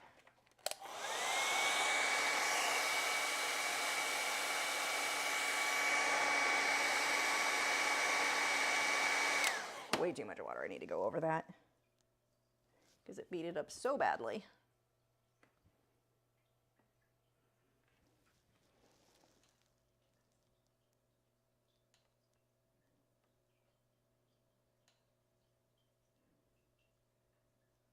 There we go. Okay, and this guy is finished. Oh, I like him. Let me show you in the big camera. We'll pull him over here. So there we go. Now it makes more sense why the busy background, because you can see there's not a lot with the penguin. I spent more time, I think, on the subject, or maybe it was 50-50, but I spent a lot on the background because that penguin is so just kind of solid colors. There's not a ton of detail there. While I did do some, there you can kind of see a bit better on his face, to do some of the shading on his face. it's very, very simple. And so when I chose the background, so that's actually something that's good to talk about for a moment here. When I chose this background, when I was deciding which colors I wanted, I looked up different color palettes. Like I'll just do a Google search for color palettes. And one of the searches was with penguins to get an idea of colors that I liked. Another color combination that looked great with these guys was a sort of mossy green or sage green. Looked so pretty. So I kind of went back and forth. But I tried different colors on there. And once I had an idea of the swirl that I wanted, I kept changing colors too to find out what made the oranges and the yellows just stand out so much. So of course, going complementary colors, you've got the yellow, complementary is going to be purple. Now this is a sort of bluish purple, which is great because we've got yellowish orange. So going across each other on the color wheel, those are going to work really well together. So there we go, the finished guy. Oh, I love him. Okay, phone, I lost it. Where is my phone? There it is. So we'll go through your questions now. Oh, half moon brushes. Royal half moon. What? It looks like it's just chopped off. It looks like a scrubber brush. Huh. Yeah, I don't know. I mean, I have some scrubber brushes that look like that. I don't know. I don't use them often. Okay, first one was question from N. How did you choose your easel? I think I have the one with the crank. Does it make noise when you raise and lower? Oh, it makes a lot of noise. This one is the best Richardson.com, one of their easels. So any H-frame easel is going to be pretty good. They're usually going to be, you want something that is a floor easel. And how did I choose it? I've used a lot of bad ones, so I knew what did not work. A-frames, not ideal. You put a lot of pressure, whole thing kind of slides back. So you're going to want something that is more heavyweight, ideally. H-frames, usually pretty good. And I had a really cheap H-frame I got on clearance at Michael's. God, this must have been back in like 2001, 2002. It was on clearance for $20. That was definitely, I mean, I still splurged because I didn't have $20, but that was in my price range for an easel at the time. But normally an H-frame, you're going to spend, you can get them for like $100, sometimes on Amazon. Who sells them? Medine Art, something like that. There are several places. I'm trying to think of some of the other name brands that are on Amazon name brands. But any H-frame, you're probably going to be happy with. It's going to do what you need it to do. So this one I chose because I wanted something really heavyweight, something that was very large. And I love, it has a tray. Let me see if I can kind of get this on camera for you guys. Whoops, I did not mean to hit that. Oh, this is going to be a challenge. Hold on. I'm going to back this up. You wait till you see how much crap I've got on my easel. Don't get sick. So it's got a tray. And put my hand so you can see kind of for size there. And it's got these cups for, I guess you could put water in it. I use it to store paintbrushes. I always have a ton of paintbrushes on there. But it's got a really good size. I mean, you can see, look how big this tray is here. And it's very adjustable. You can see like way up there. I've got, you've got a lot of things you can adjust on this easel. And yeah, it has the crank for raising or lowering it, but it's big. And this tray was my main, like I wanted this. And all of the easels have a slight like little ridge there, but normally it's the ridge that the canvas is sitting on. You don't have a full table there. Now I do hit that with my knees or my elbows all the time, so that's the negative. But I love having a place to put all my brushes, to put, like it's big. It's so big, that tray thing, compared to what normal easels that I had worked on before had. So that was a huge, huge selling point for me. I love having the cup with my brushes just right there. So I just keep the brushes that I use the most often are usually what I store there. At some point I thought I was going to store color. Well, I do have some colored pencils. Oh no, that's a water soluble graphite pencil. Yeah, I've got some palette knives in there. So convenient. So that's how I chose, just convenience wise, and I'd used enough easels I didn't love over the years. But that H-frame I had, I used that thing for like 20 years. That was great. Finally gave it to a friend. Oh, we've got a bid. Oh, I don't get to keep you, penguin.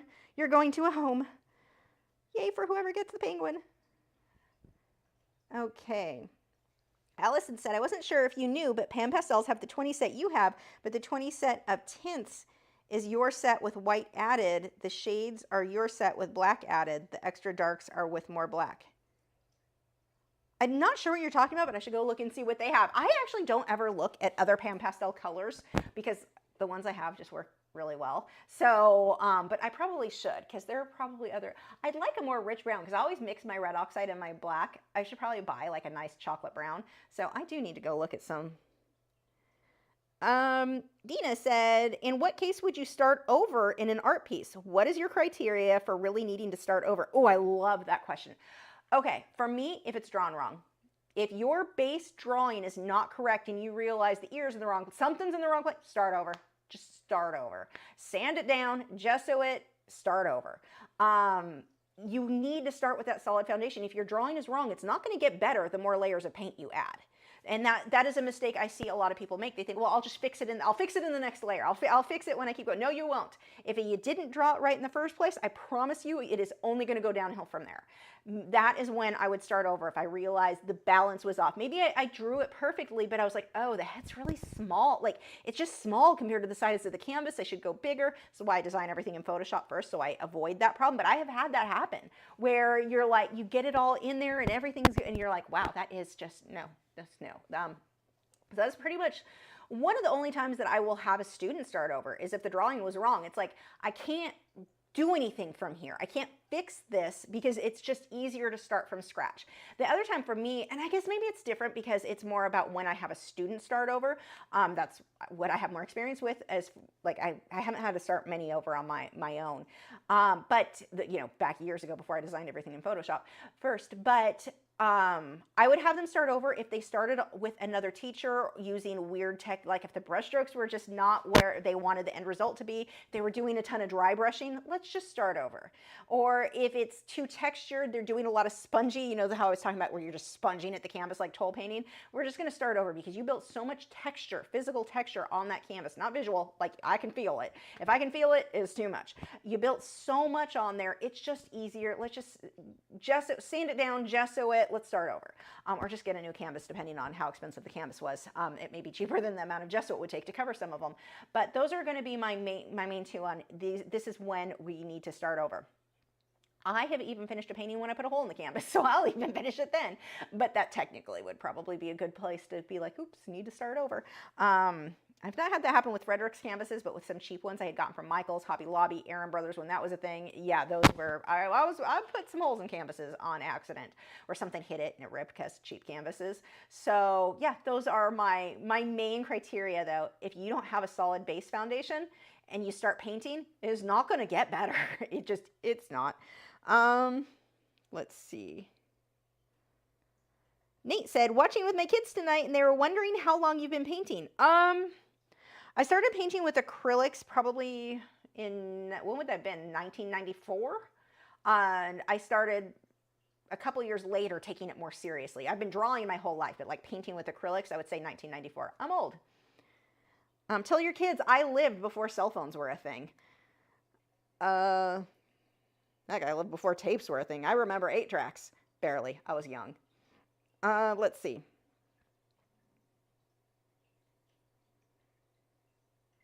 Teresa said, I heard you can't use the brushes you use with acrylics on oils. Is that right? So here's the thing with the oil brushes. Over time, the more you use them, they start getting too firm, which still works for oils, not as good for acrylics. With acrylics, it's a softer paint, so you're typically going to want your brushes to be a bit softer. So with oils, you can get away with the more firm brushes. The other thing that happens is when you rinse your brushes with water, if that water is in there and it's still wet and you go to you rinse your acrylic brushes, you're like, okay, I'm going to paint with oils now. That water has to be 100% dry before you start working with oils, or the oil kind of traps it in and just messes up the brushes.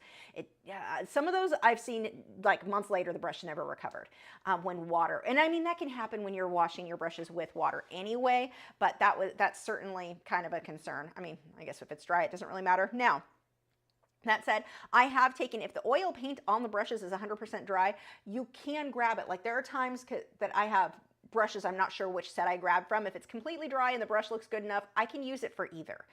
But it's a good idea to have a separate set for your oils and a separate set from your acrylics, because your oils are going to damage the brushes much, much faster than what your acrylics are going to. But you want your acrylics, it's more important that they be in really nice condition.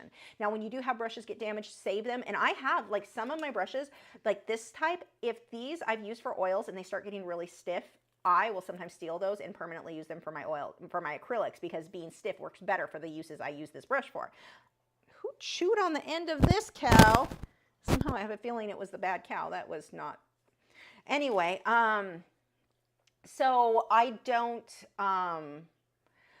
recommend mixing, but there are times where you can grab. It's not like a brush is permanently ruined. It ever touched oil. You can never use it for acrylics. It's just that you will ruin your acrylic brushes very quickly and you won't have that softness that you want. And I don't want, you have to make sure if you do grab one of your oil brushes to use for acrylics, I mean, 100% dry. You don't want any of that oil mixing in with your acrylics. You're going to have a nightmare. You can ruin your painting if you get oil in an area you didn't mean to. So, because then the acrylics aren't going to stick right? The whole oil and water thing. So that would be a potential issue. But if they're completely dry, technically, yeah, you can grab one and use it for the other. But, you know, that does run into issues. So I do keep 2 separate sets for the most part. I mean, I have 2 separate sets, but I do occasionally steal one for what I'm working on because that brush is just going to work better at that point for some reason. Let's see. And you said, oh, let's continue that question. But the type of brush can be the same, right? Like buy two or one for oils and one for acrylics, just keep them separate. So yes, most of my oil and my acrylic brushes are the same except for my mop brushes. So my oil mop brushes, I usually use these cheapy Royal Langnick, or wait, who are these? Royal Soft Grip, the bigger ones than this. For my acrylic painting, I don't have one sitting here. I have a brand new one over here though. For my, oh, here's one. For my acrylic painting, I use powder brushes. So these are Real Technique brushes. There may be the link in the video description. Check for Amazon Prime because you get some good Prime deals on, I actually got a really good deal on mine. That's why I have a brand new one. But these are powder brushes and I will use these for acrylics because they're softer. So when I'm doing the wet into wet blending, I want a slightly softer brush. For oils, I prefer a little bit more stiff. The downside is, and I usually use the bigger ones, they're down there, they shed so bad. However, with oils drying so slowly, you have plenty of time to pick them out. With acrylics, it tends to run into an issue of dry time and trying to pick out hairs. So I don't like these for acrylics. Could I use them for acrylics? Sure. I like a softer brush. So that is where I like my powder brush, which is wet right now. I used it earlier. And this one for oil. So that's going to be one exception for me. But yeah, for the most part, most of the brushes I use for acrylic are the same brand, same type, everything. Yeah. Let's see. On Cyber Monday, hoping to get some good sales on brushes. Are some brands better than others? What should I look for as far as quality to last? So I don't try to get my brush. Okay. I mean, some of my brushes are older than some of you guys, but by a long shot, but I like cheap brushes. Watercolor, you need to get good brushes. Acrylics and oils, I ruin them all the time, and I keep them because they're good. Ruined brushes are great for certain techniques, especially like bushes, grass, trees. I really like the damaged brushes for those. But I have so many that I'm just rough. That's not a good example. That I'm just rough on, and they're not in great. Like this brush here, it should be soft and bendy, like bendy the whole way. It is not bendy the whole way because it is super stiff and damaged. It's definitely been used with oil paint a few too many times and not cleaned well. And it's perfect for certain techniques like flicking paint or there's just different things that those damaged brushes are going to be good for. I don't like it. These are cheap. I use super cheap brushes. I love Simply Simmons brushes. So as far as a name brand, I think that's a Michaels thing, but I think they have them on Amazon too. Simply Simmons works really good, but I've gotten these cheap ones off Amazon. This is what Keep Smiling brand. Tell me that is not the cheapest crap out of China you ever heard of. It works great. I love them. The Taklon bristle brushes, they just work well. And I am not good about keeping my brushes, like I just don't do a good job of cleaning them, so I'm not paying a lot of money from. My watercolor brushes, I paid an arm and a leg for those. I didn't even get expensive compared to what some people pay for those. But I really like my cheapies. Amazon, just look up Taklon bristled filbert, check the reviews. It's probably going to be okay. And, you know, for the price, some of those are so cheap. I'll probably pick some up myself soon. Some more soon, I should say. But like I've seen the really, God, there used to be Teresa, you're here in North Texas. Was it Plain? I think it was technically, was it Plain or Allen? But there was Azel Art Supply. They had expensive brushes in there. And I'm looking at those going, $30 for one brush. I am not paying that. One, I am going to trash the brush because I trash all my brushes, even if I'm trying to take care of them. They will end up fraying over time. And it doesn't matter if you got an expensive one. So I just don't see the benefit of paying a lot of money for a brush for oils and acrylics. Like, I can't think of a case. Like I just can't, I go for cheap. Story of my life. Let's see. Allison said, you make acrylic look so easy. I'm afraid to use my acrylics because it seems hard to me. I love watercolor though. That I can do. I think acrylics are so much easier than watercolor. It's a very different medium, but I felt the same as you, but in reverse. I look at watercolor going, oh, what? And I still think watercolor is one of the most difficult mediums to master. I have not mastered. I can make pretty paintings with it, but I'm not like a good watercolor artist. I basically use it as a base layer for my colored pencil. But if you mastered watercolor, acrylics, you have to just think of it different because we layer different. It's opaque, or many of the colors are opaque. We do glazes, but you've got a lot more opacity. It's a lot more forgiving than watercolor. Watercolor, things happen, you can't fix it. Acrylics, I can fix anything. There's nothing that can be ruined here that I can't fix, except maybe a hole in the canvas. Anything else, I can fix. So I think you should try it. But you're going to paint some ugly things as you're getting the hang of it, because it isn't. Acrylics are harder than oils. I will say that. Everyone thinks oils are going to be the hard one. Oh, heck no. They're a pain to clean up. They can get messy. But I mean, if you're letting it dry when you should, it's no problem. Acrylics dry so fast that can be something that's very frustrating for people. So that's the only thing. But once you get the hang of it, if you're using that fine mist sprayer, I've got videos showing you how to do that, you'll be fine. Cat's Art Pick said, is there anything other than epoxy resin or spray varnish that I could use to seal my acrylic paintings? My sinuses since surgery are super sensitive. So I don't use either. I don't like the resin, like resin, anything with a high fume. I don't like those. And I don't like resins. Resins have a tendency to yellow over time. I don't like the spray varnish because to get a high gloss spray varnish to cover enough to get the gloss level that I want, I'll go through a whole freaking can on a 16 by 20 inch painting. And it hurts your finger and it smells bad and you've got to do it in layers and you get hot spots. I don't like it. I don't use the spray varnishes at all anymore. I use I don't have it over here. Oh, it's down there. Liquitex High Gloss Varnish. And I apply it. Joseph Finchin's going to cringe because him and I do not agree on how to apply varnish. Many ways to varnish painting. I use sponge brushes. And I love the results I get with these. And I do a high gloss varnish with that. You just paint it on. It doesn't really have an odor. Nothing I've ever noticed. No more than paint. And I do 2 or 3 coats with the gloss varnish with that. Joseph uses a brush, but I think that's one of our main differences is he uses a brush. I use this. Use whatever you want. I find I get streaks with a brush. He finds he gets streaks with a sponge. We're both obviously doing something different than the other one, but that is how I go with is just sponge brush and Liquitex High Gloss Varnish. Let's see.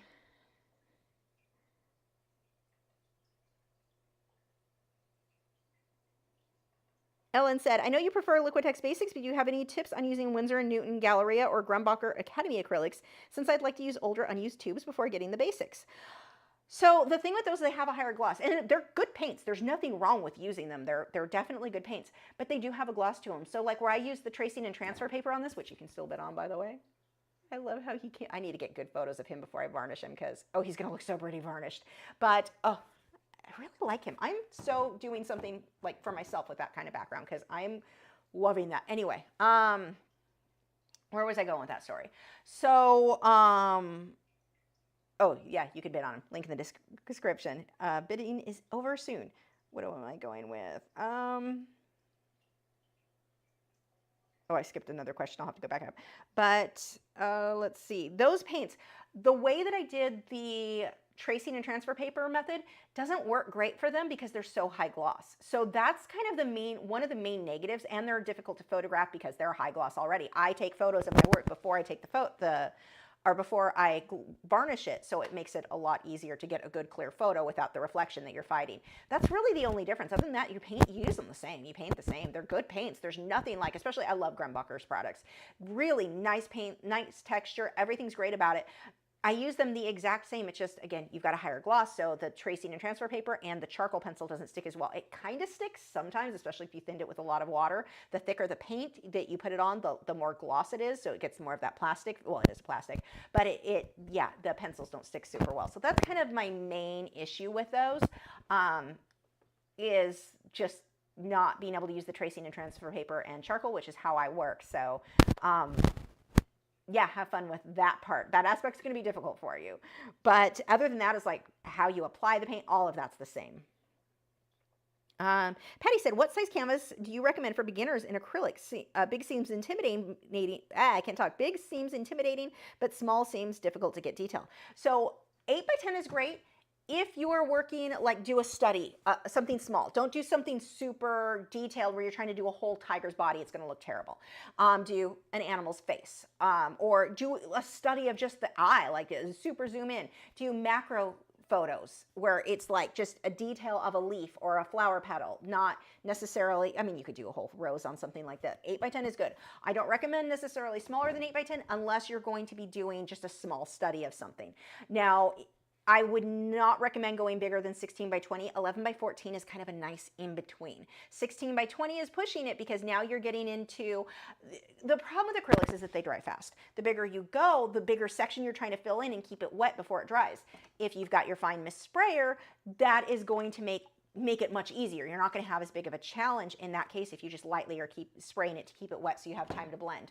But the bigger you go, the harder that's going to be to get to really grasp the blending process.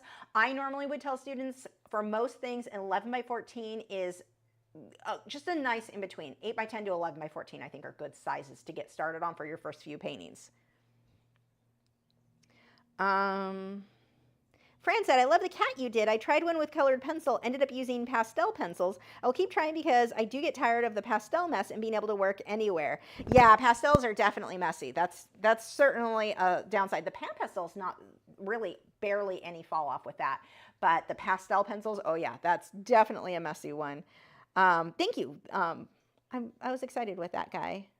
And you can follow, that's the cool thing with those lessons, you can follow them in most mediums because it's not so much about the medium, it's about paying attention to the detail and the contrast, the color, I say color, not really the color, the values, how light are your lights, how dark are your darks, and the way the fur groups together. And those things that we're talking about, you can apply any one of those lessons into any medium. So it may be a video about a tiger, how to paint, you know, we're painting tiger fur or whatever. You could do that in colored pencil because it's really paying attention to those shapes. Our baby MB said, what would you recommend, or what frame would you recommend for a painting like this one? So these, you can do any 8 by 10 frame, any 8 by 10 frame, like cheap frames that you get at Walmart, pop the glass out and stick this in its place. Done. That is the easiest, like easy. Now, I mean, you don't get a big selection at Walmart, but that just shows you can use anything. Technically for paintings, you want, oh God, my legs, I stood too long. Do I have one over here? Yeah. You're going to go with an open frame. You don't want glass. You want the canvas to be able to breathe. So this is an open frame. And it's, I just use little nails on the edge. These are not your tools you're supposed to use. But anyway, it's just an open frame. So no glass is how that is going to be hung. So this is your, you know, fancy for paintings. But with these, because this is on a canvas board, any frame. You can go like to Michael's and look through their frames, like their portrait frames and stuff when they go on sale, or Hobby Lobby. They have a huge selection of different types, different styles, and as long as you pop the glass out, you just put this in the back. And I think those are actually easier to use to apply than a actual open frame is. Like his little tabs just close in. It's super easy to do, ready to hang right there. So that is what I would go with for these. Let's see. When creating ideas for paintings, do you Midjourney or similar app? Sort of. So like in this case, Photoshop has their own AI version. And so I did tell it to mask swirls, and you have to know what terms to use to get it to do what you want. But I needed an idea of the swirls. So that's what this is based off of, the background, not the penguin, but the background, to get an idea of what those swirls would look like, because I need a thumbnail and a reference photo for you guys to look at. If I didn't need to pre-show you what something would look like for like the YouTube video, then I would just paint it out of my head, no problem. But I have to have a photo, but I don't pre-paint these, so I can't just, you know, that ends up being a problem. So what I do in that case, use the Photoshop. It's included in the current, it's in the Photoshop beta, so I don't know if everyone has that. But I will use that for different background ideas to, you know, for something like this when I want something swirled or whatever. But I can also look up a swirled background and Photoshop that in on my own. So it's that's typically what I use for reference. I did for flowers. For like anything kind of abstracty, you could use it. And again, it's because I need a thumbnail. I need something to show you what we're painting, but because I'm not pre-painting it. But Other than that, like for my surreal stuff, I don't use it for that. I mean, if you find use for it, great. I don't trust it because they're like, hey, there's a paw coming out of the top of this mouse's head. And you're like, but that's not where paws, what are you doing? So yeah, AI can be questionable, and it can also make things just slightly distorted in the shape. It's just not accurate. So I want to find a real photo of the animal that I want to paint, because theirs may have the neck too long, the neck too short, like just weird. You get weird stuff with AI. So I don't use it myself normally for anything unless I'm doing something kind of abstracty like this, because I needed a thumbnail to use for the video. I do know a lot of people are starting to use that, and the only concern I have with it, I think it's great for ideas. The only concern I have is if you're using it as a reference photo where you're copying to exactly, because those are always a little bit off, like a little bit inaccurate, and it's like your work's going to be a little less accurate, and so your work is constantly like, I feel like there could be a degradation of the accuracy of work if people are really using those for reference photos, depending on it. Now, again, for an idea of a moose standing in a sunflower patch, great, but go find another photo of an actual moose and another photo of actual sunflowers and use those, incorporate that into your project as well to make sure that you're getting it to look accurate. So I think that's fine for coming up with ideas, but you still need to like do the footwork in getting real reference photos to use too. Let's see. A couple more questions here. Evelyn said, when using canvas paper, must it be stretched or fastened to a board or frame in some manner? So I don't use it, so I've never bothered trying to frame it. I'm not sure what people do to frame it. I mean, technically, I would think you would re-stretch it over stretcher bars, but I'm not sure. People might be framing it without. I don't know. Honestly, I don't know. I would Google that. I don't have an answer because I don't paint on loose canvas like that, so it's not really anything I've researched. I'm not sure is my answer there. Not super helpful, huh? I could make something up, but it would just be pulling it out of the air. Let's see.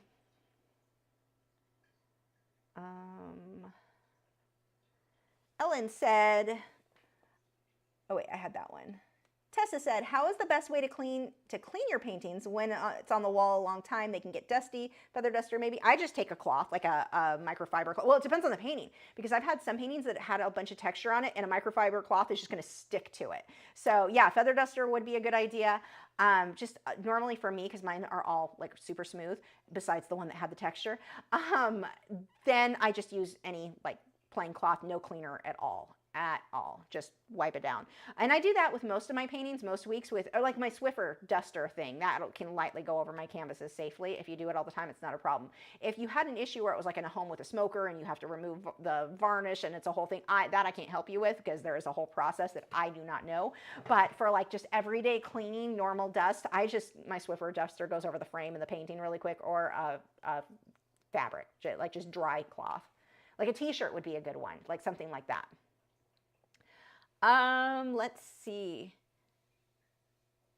Nick said, I would not recommend getting an actual moose in your art studio. Yeah, I mean, you're not going to work live, from a live model. That's probably true. We are wrapping this up. Congratulations to whoever won I don't know who bid. Can I see who bid?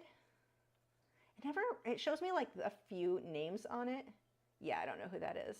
Well, congratulations to whoever just won the penguin. There's the painting you're getting. I've got to do more like this. I mean, this one's going to be more striking, just the colors and the simplicity of the penguin to the background. So it was like super good fitting for it, but I definitely need to do more like that because I love him. So congratulations and thank you for bidding. And thank you guys for joining. Happy Thanksgiving to all of you. And I can't talk. I'm done for the night. Happy Thanksgiving for everyone who is in the U.S., who is celebrating tomorrow. Have fun with family, because, that's always fun. Everyone likes that, right? Yeah.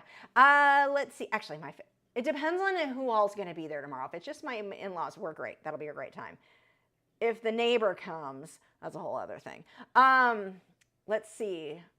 Happy Thanksgiving. Thank you to our moderators, Nick and Joseph. I don't know. I don't think Clark Fine Art is here tonight. Well, I'm never mad if a moderator can't make it. But check out their links. The link is in the video description. I'm done.